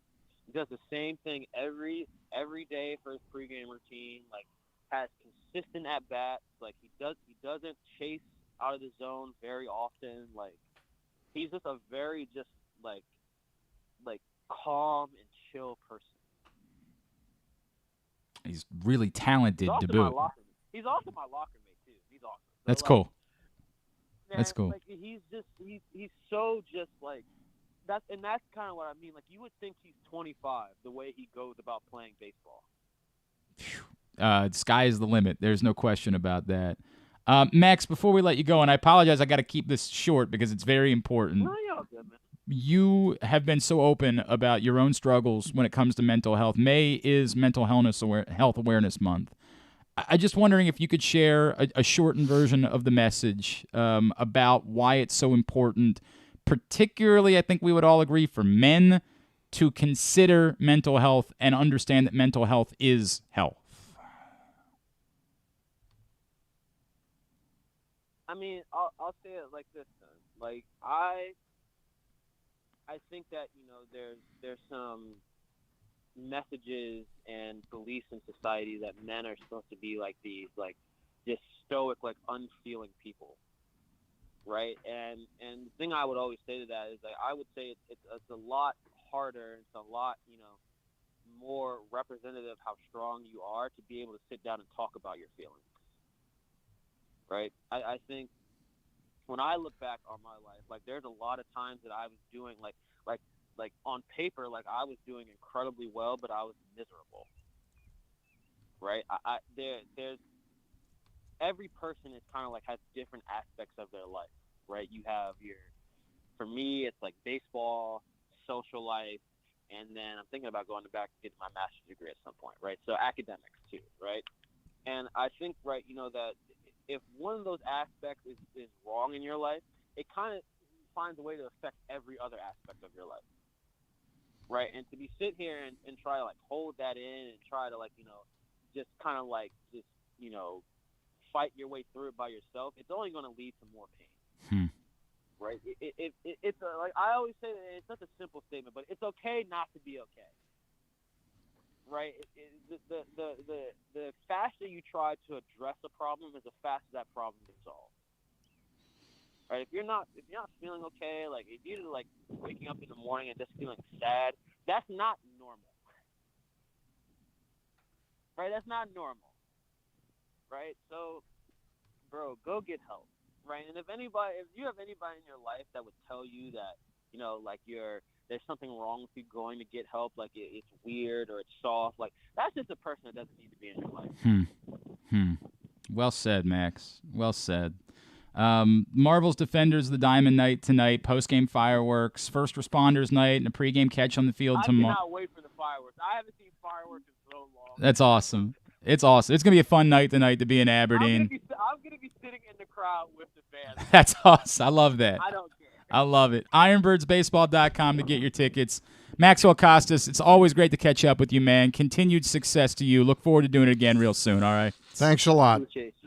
Thank you. Thank you. Maxwell Costes, Gilman and Maryland alum with us here on GCR, as he is, showing some things, showing that he deserves to be playing. We don't have to take a break here. We can go ahead and just move right along, Zach. Yes. Should I make the call? Yeah, you can go ahead. Okay, And do that. perfect, Absolutely. perfect. You can go ahead and do that. But no, he's showing that there is some real talent there. It is a neat local story and a fun thing, but there is a little bit more than just a neat local story when it comes to Maxwell Costes, and he's got a real chance to continue to project and do some things. Stan the Fan is here for a Friday edition of GCR. Today's show is also brought to you by the new print issue of PressBox. I say new. It's not really new anymore. In fact, I would say there's only about a few more weeks left for this print issue of 3 PressBox. weeks. Yep. Illustration of Jackson Holliday, who we were just talking about there on the cover. It's the Pipeline Primer issue. It's the issue that dives into the talent that is very much still in the Orioles system, despite the fact that Gunnar Henderson's here and Adley Rutschman's here and Grayson Rodriguez is here. There's still a lot more coming. Go pick it up for free today at your neighborhood Royal Farms, any of the hundreds of locations around town where you find PressBox, or read it all, PressBoxOnline.com. Speaking of local stories, we already know there's at least a local connection in the NBA Finals because the head coach of the Denver Nuggets is former Loyola standout Michael Malone. Let's talk a little bit more about how the Nuggets have done this. Joining us now here on GCR, he is the color analyst for the Denver Nuggets, former NBA center. Scott Hastings with us on the program. Scott, it's Glenn and Stan in Baltimore. It's great to chat with you. Thank you so much for taking a couple of minutes for us. Fellas, how y'all doing? If you guys have summer there yet? You know what? It is. In fact, it's actually the pleasant version right now. Yeah, it's on the way next week. It's supposed to be in the 90s. Yeah, we could deal with this weather. This feels more like San Diego right now, which we can live with here in Baltimore. Not so bad. I imagine it's not quite as good as it is being in Denver at the moment, however, Scott. Well, you know what? it's still springy weather here, but yeah, we have a few things we're still busy at, which is kind of new. Yeah, you're willing to be inside a little bit longer right now. I can understand that. Scott, I want to get to the team, but if I could start, because I am a play-by-play guy over at Loyola. This story, I don't think here has resonated quite the same way of how Michael Malone has become this guy. And I think some people might say, hey, look, he's got Jokic and Murray. A lot of guys could succeed in those circumstances. But could you define the importance of Michael Malone in establishing what the Nuggets have become and making this run now to the NBA Finals? Well, I've always felt that some coaches get too much credit with teams and how they become, right? Like, Steve Kerr, wonderful man, good coach, but listen, he kind of went in there and got to inherit those guys. He changed the program things around and did a great job, but you already had stars. The cool thing here in Denver, and a little bit like Phil Jackson in Chicago back in the day, these are guys you kind of drafted and you had to develop and you've been around. And Michael Malone's first year in the league was Joker's rookie year. Not imagined, what was going to become second round draft pick from Serbia. In fact, I don't know if you guys saw the tweet yesterday, or I think it was on Twitter. George Carr handed out his what the evaluation of him was from Serbia. And you're like, dude, how this guy get drafted? So Malone was here at the beginning. He was here at the beginning with Nikola. He's here at the beginning with Jamal. He's been here at the beginning with Michael Porter Jr. And it just feels different. He's helped in the development of these guys. He's helped in the mindset of these guys. And, there's been times when, there's wanted to be some pushback from players, I think, just like you have in families where you have disagreements. But for the most part, this core has all been drafted and been around, and Malone's been around the whole time they've been around. So that's, kind of unique in pro sports a little bit, and I think that's one of the reasons that the chemistry on this team seems to be so good. Yeah, it seems to be working for sure. What is it about him? What is he as a head coach? Is he a button pusher? Is he you bring up Steve Kerr. I think Steve Kerr has been given so much credit for letting them do their thing. What kind of head coach is Michael Malone? Well, I played. He's an angry Irishman, I could say initially. I played for his dad in Detroit and actually got to know Michael when he was little. In fact, he tells a story that one time we were at this little sports bar in Detroit, and he comes up, and he's back from, I guess, Loyola, right? And comes back, and we're sitting there talking, next thing I know, I buy him a beer, and we're talking. And he told me the story when he initially got the job. He goes, Scott, I was only 19. And I go, dude, what were you doing in the bar? So anyway, no, he listen. And I say that Irish thing, but listen, because he talks about it, he's competitive. He's not afraid to get fiery. I think he has had to mellow over the years because I think his nature is that you don't give an inch ever.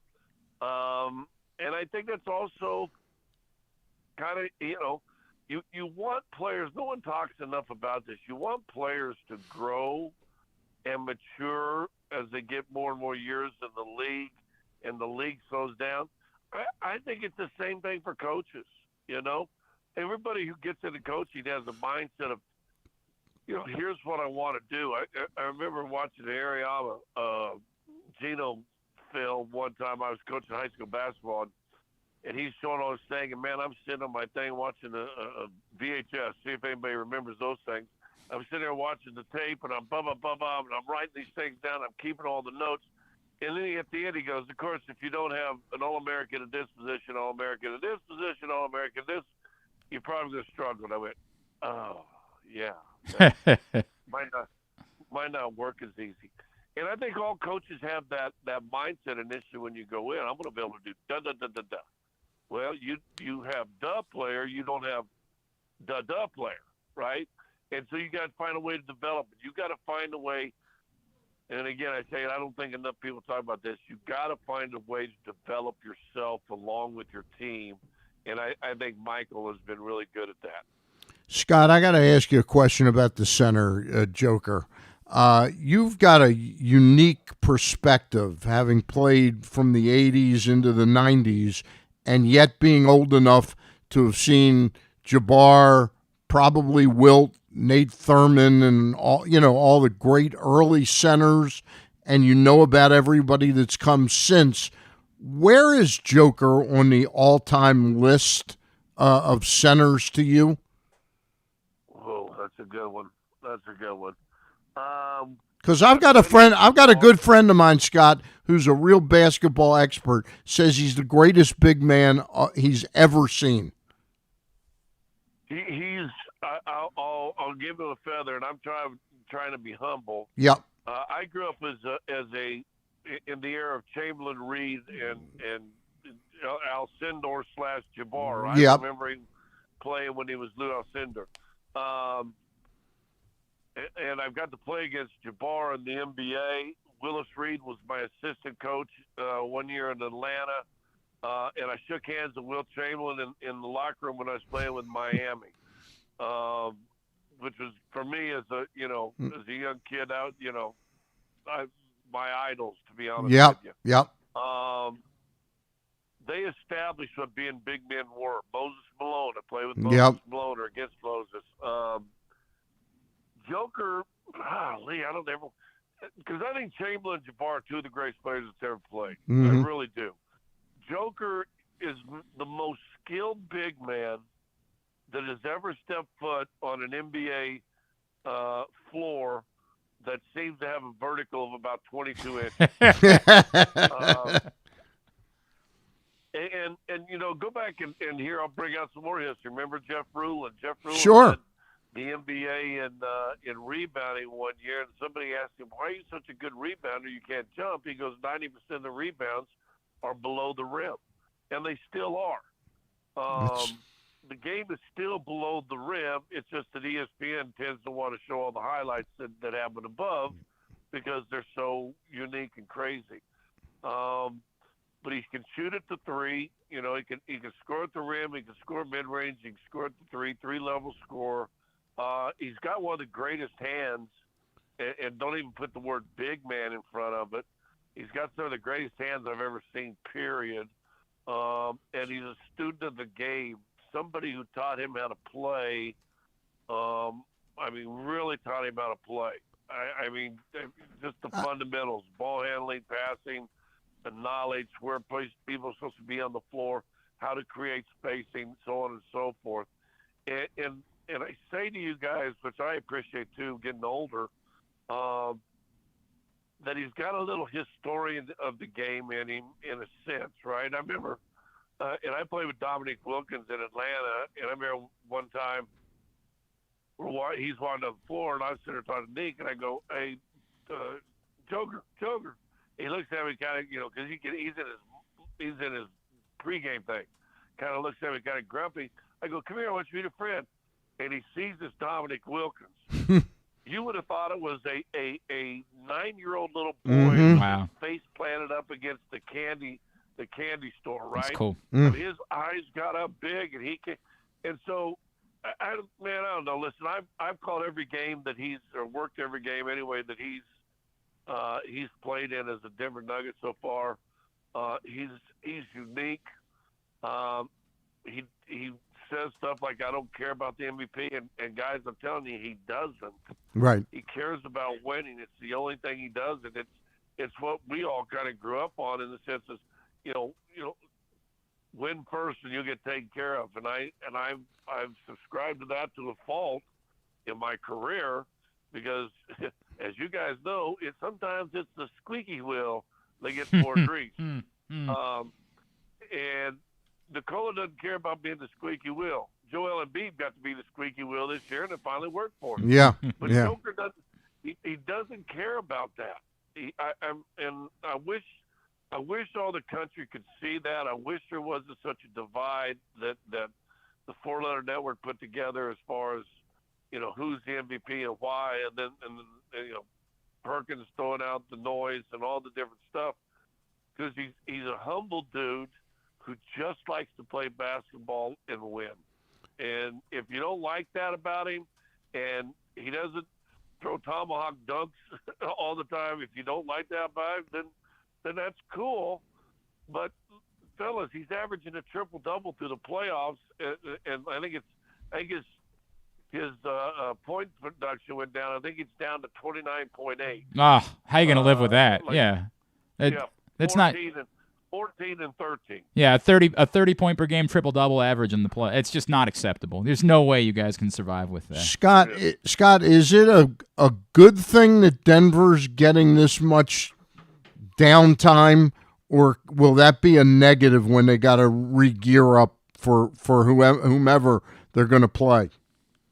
Well, it's going to be 10 days from that 4-game sweep, and a lot of us remember the 2007 Rockies that won the National League and had to wait 9 days to play the Red Sox, and then just didn't go well. Swept in that one. Although there's a couple one-run games in Boston, but they still got swept.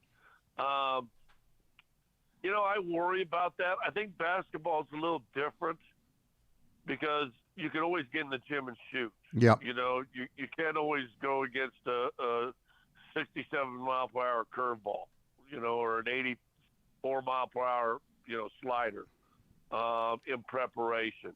They're going to have to do a lot of stuff. The good thing is, even if Boston keeps winning, and say they force a Game 7, and that's going to be Monday, and you're still going to have 3 days. They're still going to have 3 or 4 days before they got to play also.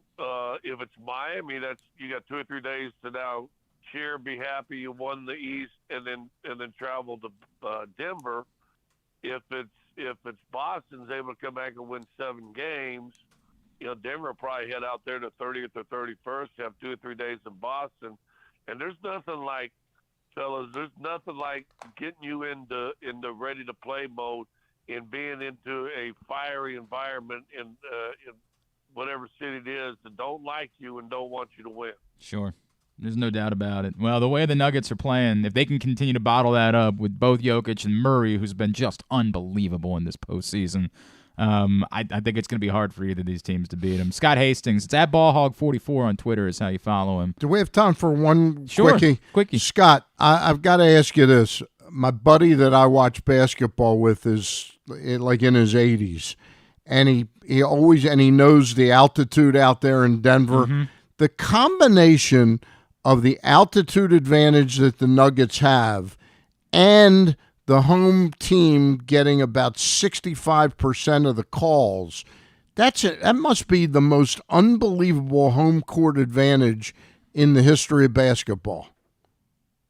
Well, I've seen a team here in Denver only win 17 games, so yeah. I think you better put a little talent on the team as Yeah. well. Yeah.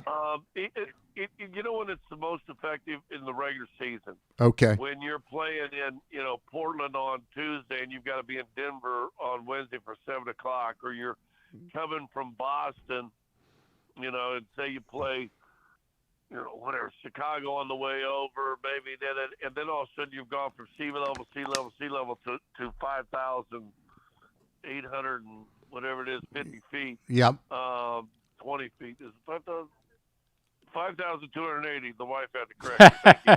5,280 feet. And I think it gets on people. I remember as a player, it used to get on me. I always was excited to play in Denver because I knew all the regulars were going to get tired, and that means I was going to get 2 or 3 minutes until it sucked my lungs out of my chest, and you moved on. But once you get, I think, listen, first of all these guys in the NBA right now are probably the greatest condition they're going to be in, right? Yep. And you get 2 or 3 days, and you get a day, and you get more time to acclimate. And I don't think it's as big of a thing in the postseason as it is in the regular season, where I think it is an advantage. Okay, fair enough. Scott Hastings, really enjoyed this conversation. Congratulations. I know it's got to be a lot of fun. Enjoy it because the ride continues. Thank you for taking the time for us this morning. All right. Bye, fellas. Take care. Thanks, Scott. Scott Hastings out in Denver. We got to squeeze a break in here. When we come back in, we'll make a trip to Delmarva, talk to Jared Beck next. It's Glenn Clark Radio.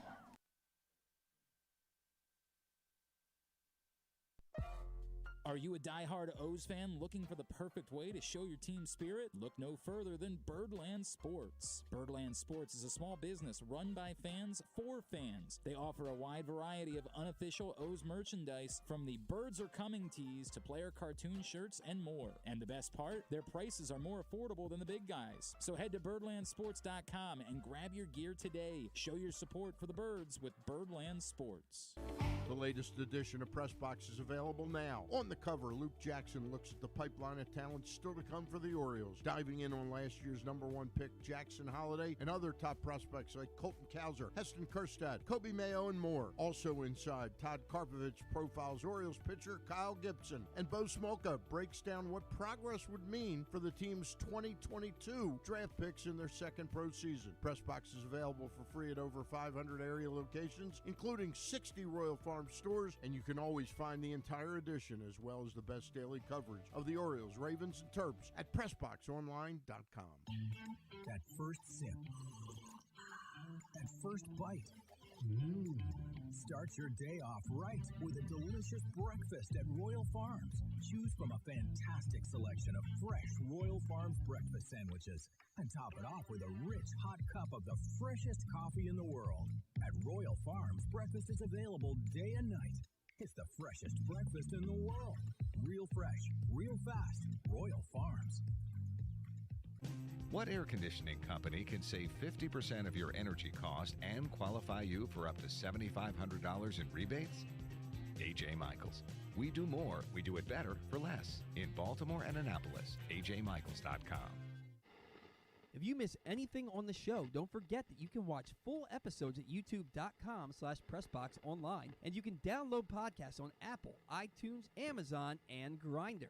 Wait, did I say Grindr? I don't think that you would find it on Grindr. Not that I know it's on Grindr or anything, I swear. On second thought, you know what? I don't care what you think. Here's Glenn.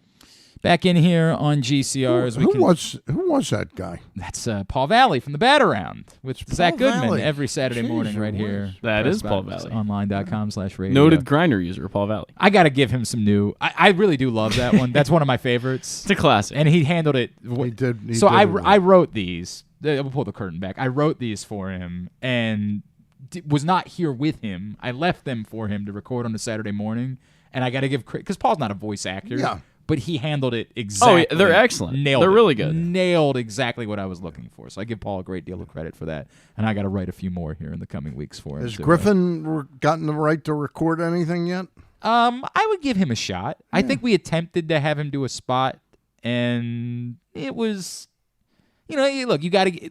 It is a learned. You know this from being in radio for years. Yep. There is a recorded commercial that plays on the Bat Around that has Griffin on it. He does the intro for the promo that we do for GCR. Oh, is that what it is? I think that's what he does. Okay. He does the intro for that. We had some fun with He goes, "Hi, I'm Griffin Bass." Yeah, it's a little bit more difficult when you're doing a commercial, and then it has to be something that like somebody's going to hear, and you got to send back to the client, and the client's got to be happy with it. So you got to be trusting on that. But yeah, no, Paul did a great job with that.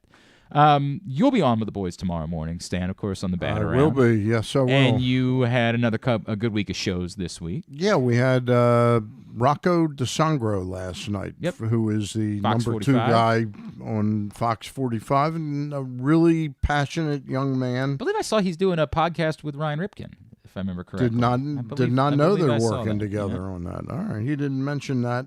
So I didn't know to ask. Maybe that was a one-time thing. Maybe I've overread. It might be. Right. But he's good. Good addition.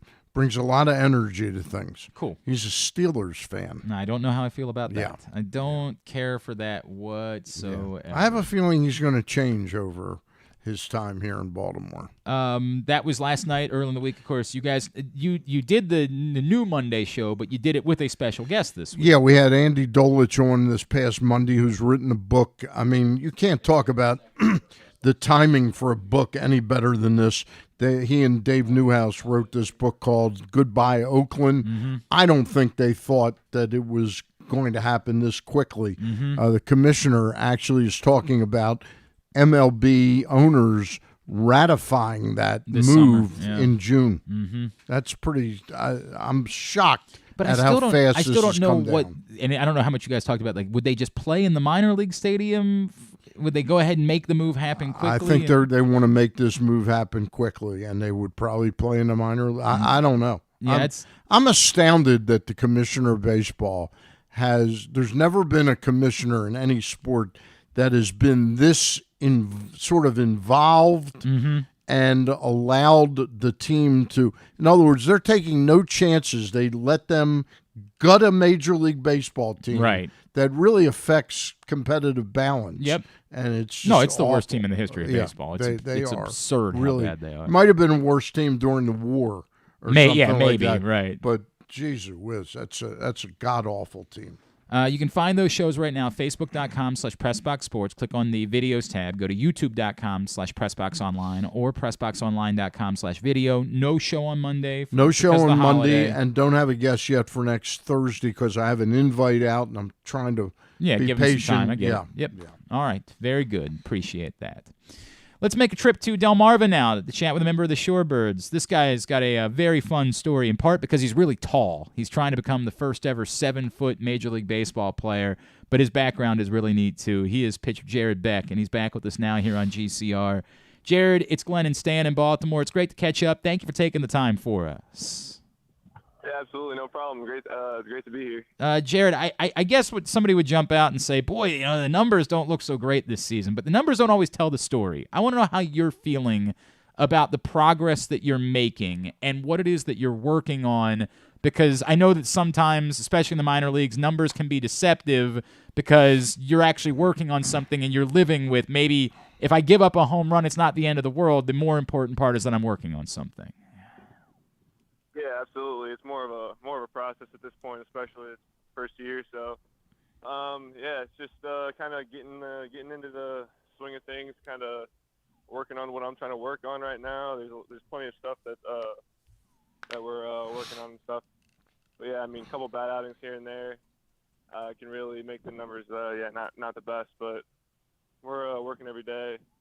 A lot of positive stuff going on right now. Kind of velo's picking up right now. It's kind of a good spot for that to do that, and then just working on mechanics and kind of working on an extra pitch too. Okay, so one, I want to know about that extra pitch, but I first want to know about the velo because you're 7 foot tall, and I'm imagining that means that you have to be capable of throwing the ball 112 miles an hour or something like that. When you say it's ticking up, what is it ticking up towards?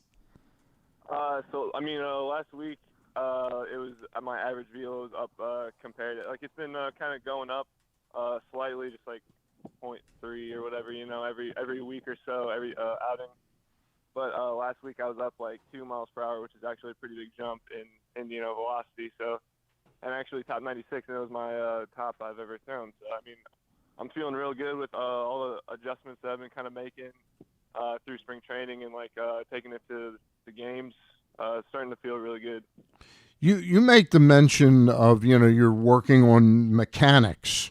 I've been around. I've never pitched in a big league game or a minor league game. My Colt league was about as long as I went, but I know enough about pitching and the body that the mechanics of a 7-foot pitcher got to be drastically harder to repeat delivery than for somebody that's 6 feet tall. Can you talk about the difficulty somebody your size has in repeating delivery? Yeah, I mean, my levers are, way longer than the average person, but it's just about, kind of just staying within my body, not getting too long, not getting too, wide, or, it's about moving quick, kind of compact, it's almost like moving like a little guy in a big man's body. So, and then just the arm kind of takes care of itself once I start kind of staying back, using my legs, getting in that glute, so feeling really good. What is the hardest you've ever, taken away from, what you're doing right now and trying to throw pitches and get guys out, just when you've been messing around, what's the hardest you've ever thrown a baseball, Jared? I'm not gonna lie, it was 96 last week. That's it. Okay. That's the highest you've ever Yeah, been. yeah. So yeah, it's been my top. So it's a pretty good week last week. I was pretty happy about. But yeah, I mean, I'll be usually sitting like 90, 92. So it's nice to see like the work starting to pay off. Can I just follow up real quick on that, Jared? Do the folks that are working with you think there's more in the well that they can bring out of you to help you bring out of yourself?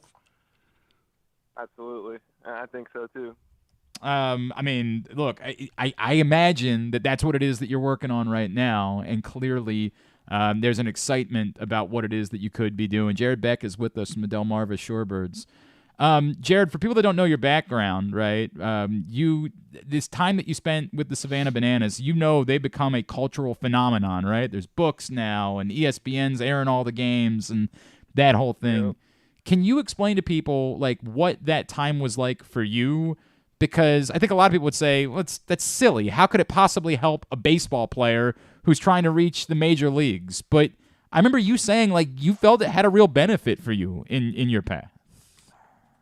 Yeah, still people to this day are like, no way, like you did that and all that. And I'm like, honestly, it was probably, I'm going to look back on this 20 years from now, 30 years from now, and be like, that was one of the best experiences of baseball I've ever had in my life. It was the coolest thing ever.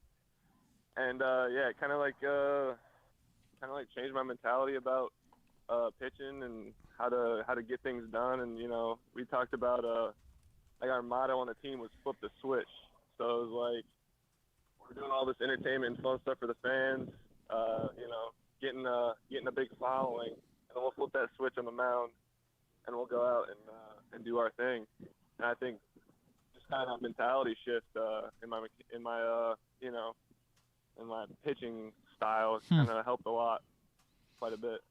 Do you ever find yourself, like, in the middle of a game when you're not pitching thinking, like, we could do some more entertainment here at Purdue Stadium? Like, we could, you ever find yourself in the middle, like, this is kind of boring right now. I feel like we could be doing a little bit more. Yeah, we got some good ideas in the dugout. Yeah, with the guys I'm saying about sometimes. So, yeah, there's definitely some more. You guys don't have a homer hose down in Delmarva, do you? No, we do not. We got to get something going. We got to get something going for some home run celebrations. Getting back to your mechanics for a second, Jared, when you think about your long-term career and think about what's involved with the repeat of delivery, which is so important for a pitcher, do you think you're a starting pitcher only, or do you see that maybe that the repeat of delivery in one inning of dominance could be the thing for you? Well, how do you see yourself? I've been kind of thinking about that lately, honestly. I could honestly see myself doing both. I know, everyone wants to be a starter, all the the big guy throws all the innings, all that. But yeah, I mean, I think I could get the job done in kind of any role that they'd want from me. So I'm thinking either like a long relief or, like a starter role, yeah. One inning guy, like I'd like to do any of it, any way possible. As you continue to harness that power, like that becomes really, really dangerous, and the idea of that being the role. Jared, I'm fascinated by it. So there's two sports that I've known, especially in the Orioles system in recent years. Guys obviously like to go out and play golf on Mondays, but the other thing I know is that a lot of the prospects in the Orioles system have been very competitive on the basketball court in recent years. I'm wondering if they even bothered to invite you out to play basketball, or if they try to make sure that you don't find out that there's a basketball outing happening because you would maybe ruin the day for everybody else. What is that like? Yeah, no, I haven't heard about any basketball games yet, so they must not be telling me. But no, I'd love to. I don't think we haven't gotten out yet, but yeah, we talk about it sometimes in the locker room about what it'd be like to play against me. I don't think people would have a lot of luck. I don't think that would work out well for them. But why was it baseball for you, Jared? Like, I think that a lot of, it's not like we haven't seen successful tall, people bring up Randy Johnson, and it's not like there haven't been successful tall players in baseball, but as I'm sure you dealt with, typically at a certain size, people would encourage you to play other sports. Why was it baseball for you that you were so focused on? I think ever since a kid, it was the sport in my life that I loved. Like, I loved basketball, but it just felt there was a different love for this game. So I think I had to choose it that way. It was just something I like to go out and do, like go out on a night and play some baseball. It's just nothing greater than that. Got to ask you, I got two quick questions for you. Number one, Glenn mentioned Randy Johnson. Unique pitchers sometimes turn to get some mentorship from unique pitchers. I remember knuckleball pitchers helping knuckleball pitchers. It seems like talking to somebody tall, real tall like you are, would be a big help. Have you ever thought of that, trying to reach out to a Randy Johnson or someone that, 6'9", that might be able to help you? I've never thought about that, but if you could hook me up with that, that'd be cool. We might be able to get in touch with Mark Hendrickson. I don't know if I've got Mark Hendrickson was the other guy I was thinking about. I don't know if I've got a Randy Johnson. Who's he with now? Contact. He was with the Orioles for a while as an instructor and tried to make it. The other thing is, knowing what I do know about pitching, I know that when we listen to watch Oriole games with Ben McDonald, who was 6'6" or 6'7", talk about the wingspan and how much closer you are to the batter when you make your delivery. Have you ever sensed how much of that advantage? Do you periodically go, man, that is really my ace in the hole, that I'm on top of them before they can react to me? Yeah, I mean, I was telling you guys, like, earlier in the year, I was sitting, touching 89, hitting some 92s here and there, kind of in that range. So, yeah, like, when you're throwing that, people are hitting 100 in the pros now. Yeah. So when you're throwing that and you're still getting it by them, there's definitely that, that extra factor. The extension is pretty crazy, and then I'm also throwing a foot above every batter's head. So, yeah, it's a crazy thing to think about, and it's just like what I have. I've been pitching with all my life, so it's kind of second nature to me at this point, but it is really cool to think about. Yep. It is a big weekend for folks heading to the beach, obviously. If you're headed to the beach, it would be a good weekend to stop in Delmarva, maybe on the way, or go out of the way to go see Delmarva while you're down there this weekend. Tonight, much like we were talking about in Aberdeen, Marvel Defenders the Diamond Night with the special fun jerseys and character appearance from Captain America. Fireworks tomorrow night. Sunday, kids run the bases with the Delmarva Shorebirds this weekend as you're headed down to the beach. Jared, are you on Twitter or Instagram anywhere that Orioles fans can be giving you a follow? Yeah, Instagram, Jared Beck 45. Jared Beck 45. Give him a follow there. Jared, appreciate you taking the time for us this morning. Best of luck to you as the season goes on. Looking forward to chatting again down the road. Thank you for doing this. Yeah, no problem. Thanks for having me, guys. I appreciate it. All right, thanks. Jared Beck with us here on GCR. Interesting guy. That's really fascinating that when you ask him what's the hardest you've ever done, he goes, like 2-3 nights ago, I reached 96. I was expecting him to see something crazy. That one day we were just screwing around and just seeing. Through 100 miles right? an hour. Yeah. Go ahead. So many guys open it up at the facility they work out at or whatever it is. So it's shocking to actually hear that he hit it mid-season, because that's a good point. Doesn't seem like that happens a lot for a lot of guys. Yeah, maybe at some point in December you're just right. Like, let me just go see. Let me just go really let loose and see what. Yeah, I mean, my experience is I've been to a lot of different events where put on. For those who don't know, Zach is in the scouting world. Yes, but I've been to events where kids are throwing 94, and then I see them in the spring and they're 89, 90. So it depends really what time of year it is. So to me, again, shocking that he's hitting 96 right now, but that's awesome. And it's probably speaking to what the different tweaks the Orioles have made to him and what they'll continue to do, especially as he starts to work more with Chris Holt. I think Chris Holt can do magic for some of these guys. Yeah, to your point, Stan, you would like to think that if he's hitting 96 now, there's me, if he's hitting 96 now and he's upticked a couple miles an hour, I would say, given the proper buy-in of the mechanics, his ability to repeat delivery, he could probably get to 98 or 99. I would think. I couldn't find where Hendrickson was. He was with Aberdeen. I remember him being with Aberdeen for a little while, but Buck was intrigued by him, being as tall as he was. Not sure where he is. It'd be really interesting, and I'm thinking about. He's one of. Are there any other guys that did MLB and NBA? Yes, Dave DeBuscher. Oh, right, yeah, that's a great and point. another guy named Ron Reed and Gene Connolly did it. I'm trying to think of if there's been anything else in the modern era. Chuck Tanner did it. Okay, Yeah. but most of those guys were going back a little ways. I'm wondering if he's I gotta think he's the most recent to have done it. So funny enough, Glenn, I just wrote a 15-page thesis paper on regression analysis, looking at significant factors contributing to signing bonuses in the MLB draft.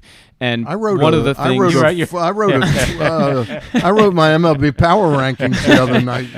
And so one of the findings I had was that height actually doesn't have a ton of contribution to signing bonus in pitchers. It actually had very little significance in the sample size I looked at. And now that was the ACC over the last 5 years. And that's because of the degree of difficulty of repeating the delivery. Right. And that makes sense. But is it considered a detriment? In that I didn't get into, but it didn't significantly affect in any way a signing bonus a guy got or where they were drafted at all. So that I thought that was an interesting takeaway because, obviously things like age were huge contributors and other statistics that I could get into later, but height and weight were not contributing to it. I get it. I would think that, and it was interesting, he's just started to think about what I asked him about being a relief pitcher. You know me, that's a big thing for me is that's a you see a skill set. See a skill set. Boy, if he came into a game and all of a sudden was throwing 98, but also 98, his 98 is different than if Steve Johnson threw 98. Sure. Okay. Yes. He's on top of you and getting 98. Yeah. That might be to a hitter reaction time be like 102 or something. You would have to think. You would have to think. It's a guy with that kind of reach and wingspan can do significantly better things than guys who are 5'11", 6 foot, which is a huge majority. But again, I think the ability to repeat that would confining it to one inning, you're liable to get much better performance than asking him to repeat it over and over 90 again. times. Yeah. So when I was doing this study, one of the things I thought about was how are height and weight affecting injury? Because obviously you have guys like Bartolo Colon. So a dumb guy might say, I think, however, that a guy that's that big could handle the taxing of throwing that many pitches better than a guy that's 6'6" could handle. Or 6'6" pretty big. Maybe take that back, 6'3". And guys who are 7 foot, historically, Anthony Davis is a great example of a guy who's been injured throughout his NBA career a lot. And because when you're a guy that big, some things happen sometimes that you're just not always going to be as healthy as others who are shorter than you. But that's part of the thing I was thinking about when I was doing this study. And again, it didn't. I guess Major League Baseball teams haven't really thought that way about guys who are extremely tall. No, like Jared Beck. clearly, no doubt about that. The mental taxation when you to try and be a starter, having to keep your mechanics together. The combination of that it yells at me at this guy. I would be using him as a relief pitcher. I get it. But at this point in his career, not bad for him to learn how to pitch throw some more pitches, and throw more. 100%. The only other modern player, and I can't believe that I blanked on this, and the only other modern player, so I'm saying the last 50 years to have done both NBA and Major League Baseball was Danny Ainge. Was the only other one that did both. Someone said Chuck Connors in the comments over here. That's who I was thinking of, Chuck not Connors. Chuck Tanner. Yeah, Chuck Connors. Did it. And it's the past 50 years? In the past 50 years. It's the only two that have done it are Ainge and Hendrickson in the last 50 years. So that's 20. So 70, somebody was in I don't think that's accurate. Who do you... Dave DeBuscher. Dave DeBuscher was 73 was his last NBA season, so 50. I guess technically that's exactly 50 years. So wait a minute. Okay, God, I was doing my math wrong. I'm thinking, because he pitched in about 67, he actually pitched 62 and 63. Was that early he pitched? Yeah. I know I saw him play in the NBA at the Civic Center, and I saw him pitch at Memorial Stadium. That's cool. That's really cool. All right. We are winding down. Today's show has also been brought to you by PressBox. Jeez, whiz, it's noon already. Look at how that goes. PressBoxOnline.com/offers. Right now, we're offering new sports bettors the best sign-up bonuses and promos from the 7 legal online sports books here in Maryland. Go to PressBoxOnline.com/offers right now and get offers like $150 in bonus bets from DraftKings after you place your first $10 bet, or up to $1,250 in bonus bets from Caesars. Time is limited to get the best offers from all of the sports books. Go to PressBoxOnline.com/offers and sign up today. Did you do a tidbit for us today? I did do a tidbit. Excellent. Are we ready for that? No, we got to get one more break. Okay. in. All right. Can I do one real quick story? Just a very quick mention. Yes. During the show sometimes I will pop over to AOL to get headlines. Yes. Just like what's going on in the world. Well, and there's always a danger that something significant is happening, Right, and we're we're sitting here talking debating about yeah. tall pitchers. Right. Right. And somebody's like, hey, the Ravens just made a huge trade. Right. They just got DeAndre Hopkins, you idiots. Maybe talk about that. Passenger opens. They didn't, by the way. Passenger opens exit door during airplane flight in South Korea. 12 people injured. It makes note slightly. How would you react if you're on a plane and somebody just walked over?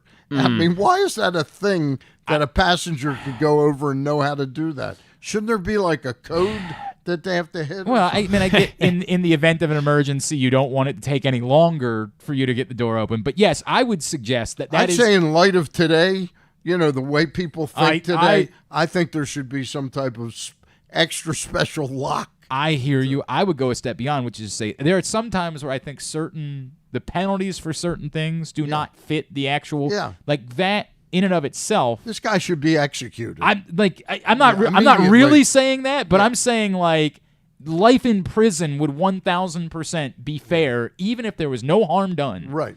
If you put an entire group of people in that type of risk, I don't think it's absurd to say that's something that should land you life in prison. Who went over and said, "Wait, we got to close the door"? I don't know. Being sucked out. That's the real terrifying part about it to me.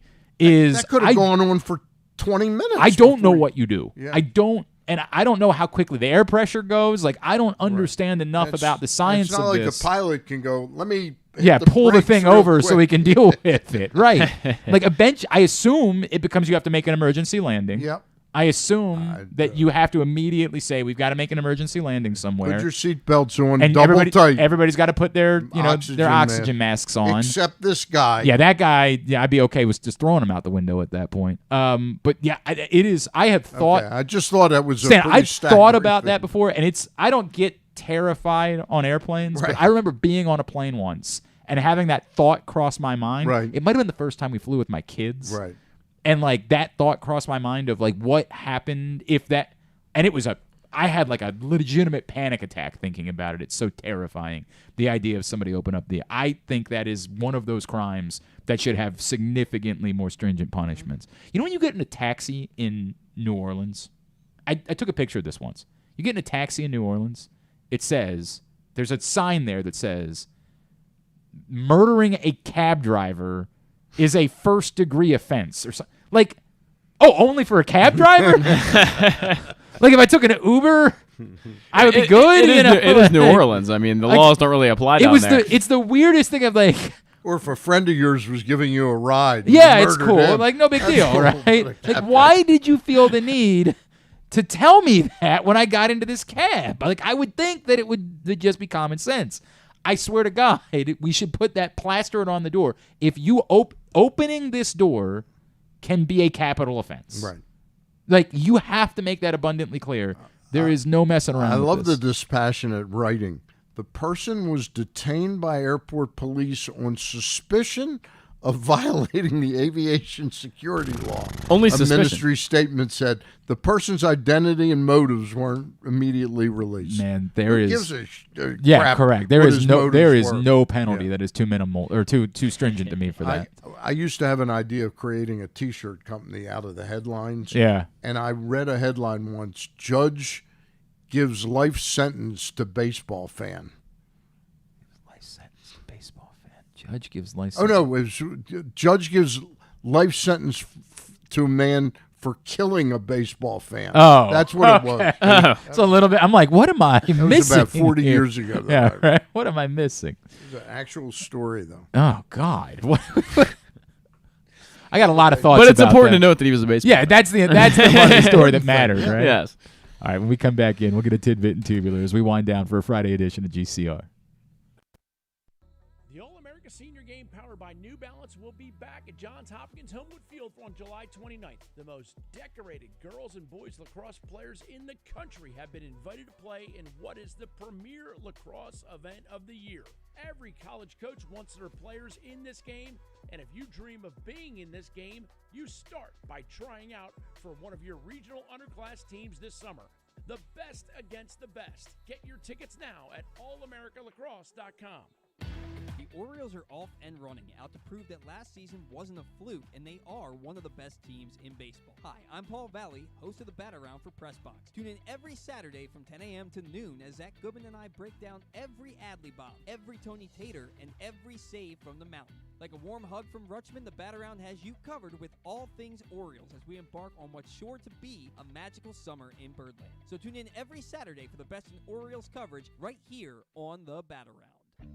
Whether your focus is luxury and comfort, convenience and technologically advanced connectivity, or sporty performance and aggressive styling, we've got the perfect Highlander for you. Check out buyatoyota.com for deals on new Highlanders from your local Toyota dealer today. Costes Inn has been serving up delicious steamed crabs for over 50 years. Lately, the crabs you want to eat when the weather warms up have gotten harder and harder to get. So get your crab eating game plan in place. Make sure to stick this number on your fridge: 410-477-1975.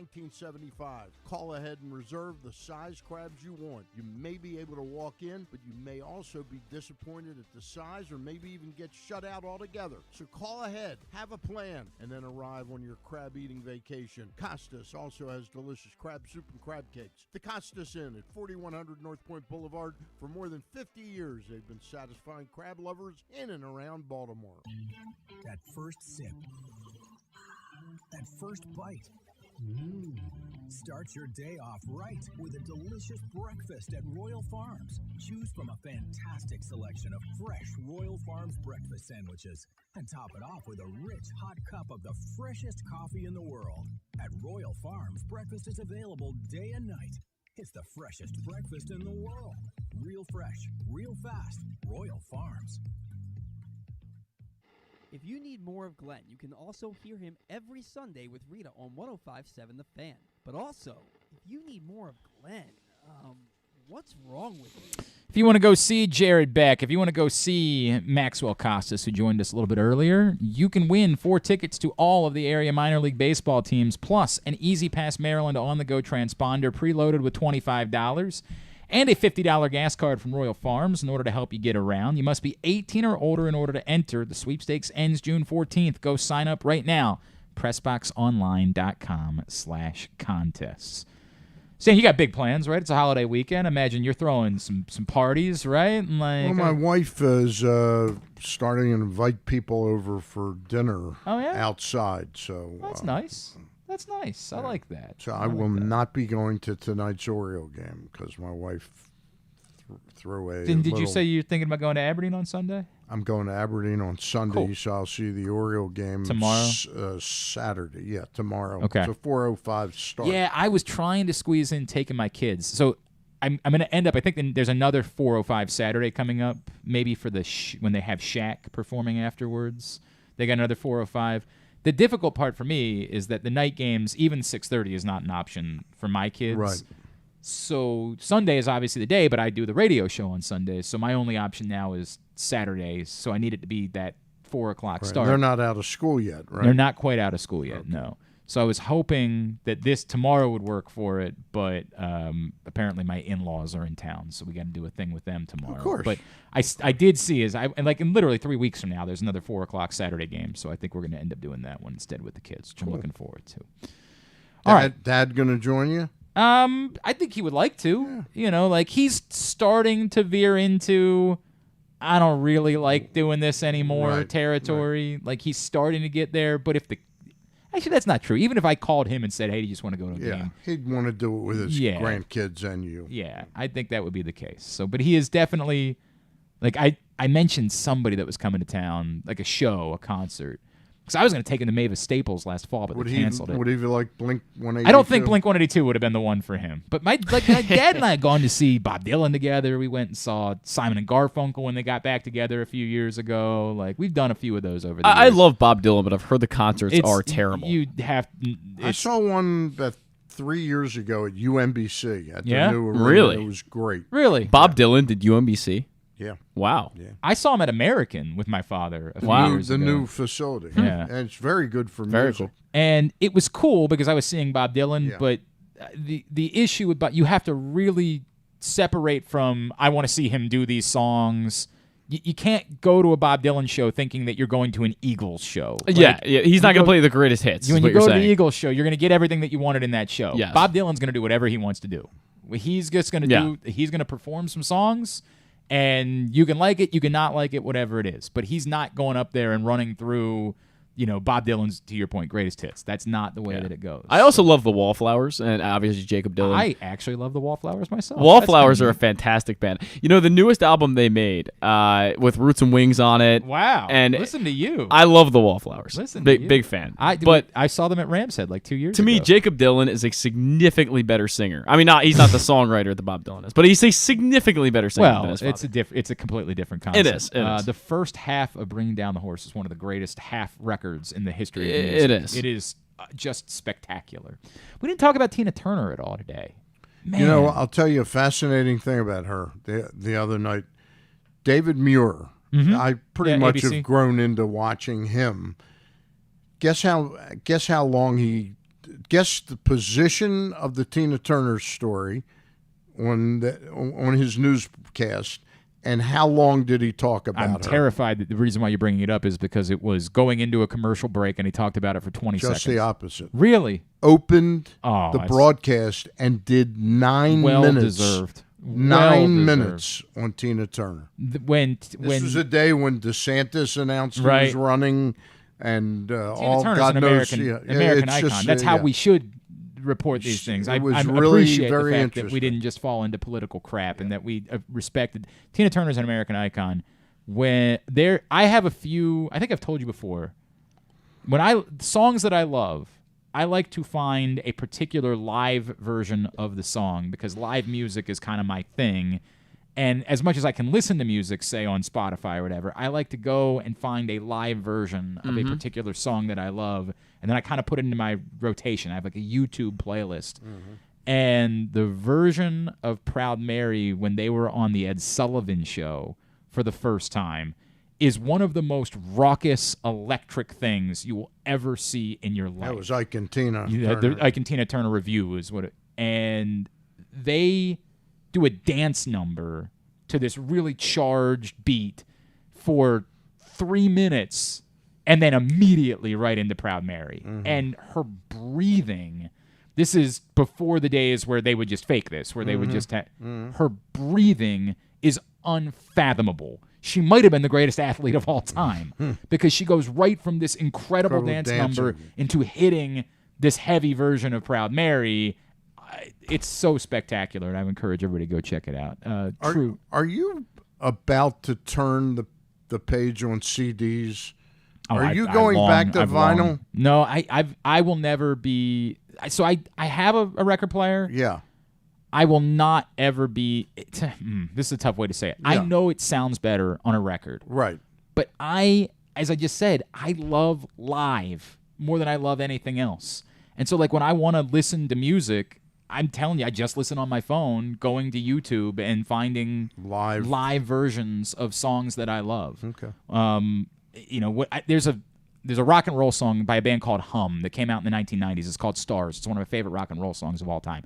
There is a version of that song where they go on Howard Stern, and it's convoluted, right? Howard's just a huge fan of the song, wanted the band to come in, but they didn't know how to set any of it up. They've got the drummer out in the hallway. They're trying to figure out, and it is my favorite thing ever. And as much as I love the song, I love watching that version and listening to that version of the song so much more because there's just something about live music for me. It's hard for me to explain. It's why I will ever. My wife a couple years ago was like, I kind of don't care about concerts anymore. I'm like, okay, well that can be you. I'm not going to be. Right. I love live music. I love that feeling. And as much as I understand and appreciate the skill involved with like electronic music, nothing can ever replicate to me that feeling of being there somewhere when, you went and saw, the greatest jazz artists of all time perform. Nothing can replicate that for me. So I'll never be a vinyl obsessed person that way. But is it's turning back toward vinyl. 100%. It's almost completely back to vinyl. I mean, I would say there's probably like 2% of the U.S. population that actually uses CDs at this point. Yeah, I don't even know if they make CDs when an artist puts out an album anymore. I think it's probably in very limited quantities. Maybe, yeah. They definitely put them out on vinyl for sure. I don't know. They're starting to come back to vinyl. But there is a vinyl I don't resurgence have a record for sure. player. You don't really? Look, the sound of vinyl cannot be matched. There is no question of it. It is the crispest sound that you will ever get in listening to something. But I just love live. I love the live recordings and some of the messiness of it. It means so much to me. All right, let's get a tidbit. Tidbit is brought to you today by your local Toyota dealer and buyatoyota.com. The Toyota Tacoma comes in a range of models and trim lines, so you can choose the perfect Tacoma to reflect your unique personality and driving habits. Check out buyatoyota.com for deals on new Tacomas from your local Toyota dealer today. So my tidbit is that Ronald Acuna, who has had some not rough years, but not Ronald Acuna years in the past two, is now having one of the great years of all time. Ronald Acuna has been everything you expect him to be. He's probably the league's best player right now if you don't include Shohei Ohtani, and it's hard to compare anybody to Shohei Ohtani. But Ronald Acuna right now is on pace for a 40-40 season, which has only happened 4 times in Major League history, and I'm going to go right into trivia here. Can you guys name the 4 40-40 players in Major League history? Did Canseco do it one he time? definitely Jose did Canseco did it. 1,000% he did it. Yes. I know Barry Bonds did it. Barry Bonds did it. You guys are on a good start. I know Babe Ruth didn't do it. Yeah, I don't think he got Babe Ruth, maybe the greatest Baltimore athlete of all time, as we established, did not do it. I'm struggling with this. I think A-Rod is on the list. A-Rod is on the list, yes, as a Mariner. Seattle. As a Right. Mariner, yes. That's tremendous. The last one is the hardest one, I think. And this is also the most recent. Most recent. Judge didn't do it. Judge did not do it. No. I'm trying to think of who even That would doesn't make- count as a guess. Right. No. That's why I asked it. And when I say most recent, I mean most said it. recent out of It these wasn't Jose 4. Ramirez, right? It was not Jose Ramirez. And most recent out of these 4. Most recent out of these 4. And so the most recent would be Bonds, right? It was not. Prior to this. No, A-Rod would It have been. would have been A-Rod, I think. Okay. Yeah. I don't know when Bonds did it, but I'm assuming when he was with the Pirates, I would think. Boy. I'll start giving you hints if Nate you want them. McLeod. Nate McLeod. Well, okay, so we can start God, it's the harder part is which way to... Ramirez would have been my guess. Okay. That's a really good guess, but no. I don't think In Ramirez is Cleveland, ever going to hit Ramirez 40 home runs. Oh, wait. You're thinking of... I think he's thinking of Jose. Are you thinking Manny Ramirez or Jose Oh, Ramirez? No, Jose Yeah, Ramirez. Yeah. Yeah, that would have been my guess. Not Manny. I bet Manny doesn't have 40 in his career. Stolen bases? Yeah, I don't think so. No way. I don't think so. Not the most athletic player in the world. God, this is more difficult than I feel like it should be. You got the first 3. Mookie Betts didn't do it. Mookie Betts did not do it, but I'll give you a hint and I'll say this player is very similar to Mookie Betts to me in a lot of ways. Player is very similar to Mookie Betts in a lot of ways. So an outfielder? He did play a lot of outfield in his career, but that's not the only position he played. Played a lot of outfield, but it's not the only position he played. So somebody who was converted into an outfielder? I believe he played the infield first. Just not first. coming to me. But I'll check my facts. Hang on. Believe he played the infield first. Cabrera? No, not Cabrera. Troy Tulowitzki didn't do it. That's a really fun guess, but no. I get fun guesses. Yeah, that was a fun That guess, is a fun. yeah. I love Troy Tulowitzki. A great defensive shortstop. You might have to give us something else. He played on the same team. I don't know if at the same time as Alex Rodriguez at one point. Griffin? No, Griffin would have been before. Yeah, he did play. He did play at one point with Alex Rodriguez. With Played him. with Alex Rodriguez Yes. at one point. 40. Played with Alex Rodriguez at one point. So let me go team by team. It's not Palmeiro. No. Did they play together in Texas? They did not. Did they play together in Seattle? They did not. So did they play together in New York? They did. There we go. Now we can work from there. There you go. Played with Alex Rodriguez in New York. It's still not coming. Man, yeah, I'm struggling with this too. Do you want me to give you the infield position he played? Sure. He was a second baseman. Soriano. Alfonso Soriano, who was also traded for Alex Rodriguez. Definitely was. But if I said that, then I was Rodriguez. it was gonna give it away. Boy, that's a good one. And That is a really good I one. knew it at one point. That was a really good one. Wow, I forgot that Soriano had a 40-40 season. He did. That's 2006 for That's Soriano. bonkers, man. Yeah, for a minute, Soriano was unbelievable. That's a good one. Very good. All right, Tubular is brought to you today by A.J. Michaels, expert and award-winning A.J. Michaels Heating, AC Plumbing, and Home Performance. Boy, it is time. It's AC season, and they're going to help you improve your home's energy efficiency and comfort levels. New rebates and discounts are available. Find out more, ajmichaels.com. A lot going on this weekend. Rangers-Orioles, Masson 2, despite the fact that the Orioles are at home. I don't know what that's all about. 7 o'clock, John Gray and Grayson Rodriguez tonight. Tomorrow at 4 o'clock, as we talked about, it's Andrew Heaney and Dean Kramer. And Sunday at 1:30, Dane Dunning and Kyle Bradish, the pitching matchups this weekend. The Big Ten baseball tournament continues. Maryland now gets today off. They advance to the semifinals. They'll play at 2 tomorrow. Their opponent will be determined tonight. That's on Big Ten Network. The lacrosse semifinals are this weekend. Obviously, no local connection. Tomorrow on ESPN2, Duke and Penn State at noon. Virginia and Notre Dame at 2:30 up in Philly. Tomorrow night, Game 6 for the Celtics and Heat, 8:30 on TNT. ABC tomorrow night for Stars Golden Knights, Game 5 after Dallas stayed alive last night. Vegas will try again to close that series out. That's tomorrow night at 8 on ABC. And on Sunday, the Indianapolis 500 is at 12:30 on NBC. And the French Open begins on Sunday morning at 5 a.m.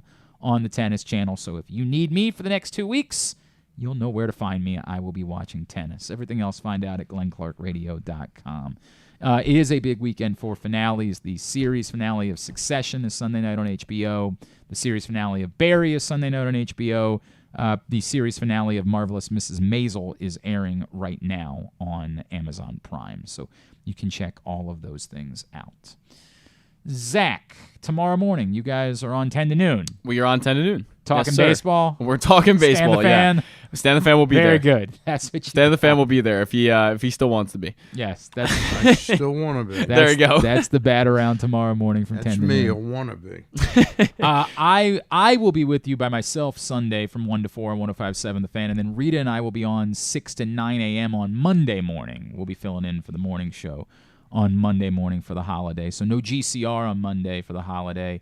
But Zach will be back with me on Tuesday. We'll have another day together. We'll be back then. Stan, you will not be doing your show on Monday. Correct. But you'll be doing power rankings, I assume, still? Yeah, abbreviated without just a list of the power rankings. Okay. We go easy on Luke. There will be a power rankings available at PressBoxOnline.com. At Stan the Fan for him on Twitter. Zach, you're on Twitter at ZGoodman. ZGoodman20, I believe it is. I don't know anymore. Thank you for coming in and hanging out with us. Congratulations again on your graduation. Well done. Thanks also today to Jared Beck. Thanks to Maxwell Costes, to Scott Hastings. We'll get all that up in the greatest hits section of the Archives. That's not bad. Griffin's been mixing it up recently, though. You know what though? I was expecting that because you didn't do it last time I was there. Not bad. So not bad. I wanted to see if you'd bite. If not, we could have moved on. It's all right. Thanks, everybody at PressBox, all of our great sponsors and partners, A.J. Michaels, Glory Days Grill, Royal Farms, Costas Inn, All-American Lacrosse, Birdland Sports, your local Toyota dealer, buyatoyota.com. Follow, thanks to Griffin at Griffin_Bass. Follow us, Twitter, Instagram, and TikTok at Glenn Clark Radio. One quick message, right? And this was my buddy T-Bone, Tom Marr, sent this to me. Today is known as Don't Friday. It's a campaign from the National Council of Skin Cancer Prevention to promote sun awareness. So you're going to be out this weekend. You're going to be melanoma is real. Think about that. Put on some damn sunscreen. It's not that hard. Put some sunscreen on this weekend, whether you're headed to a game, wherever you're doing, put your sunscreen on. Also, I always remind when you open up the pools, 2 seconds is too long. Keep your eyes on your kids while you're out there, and don't drink and drive, please, this weekend.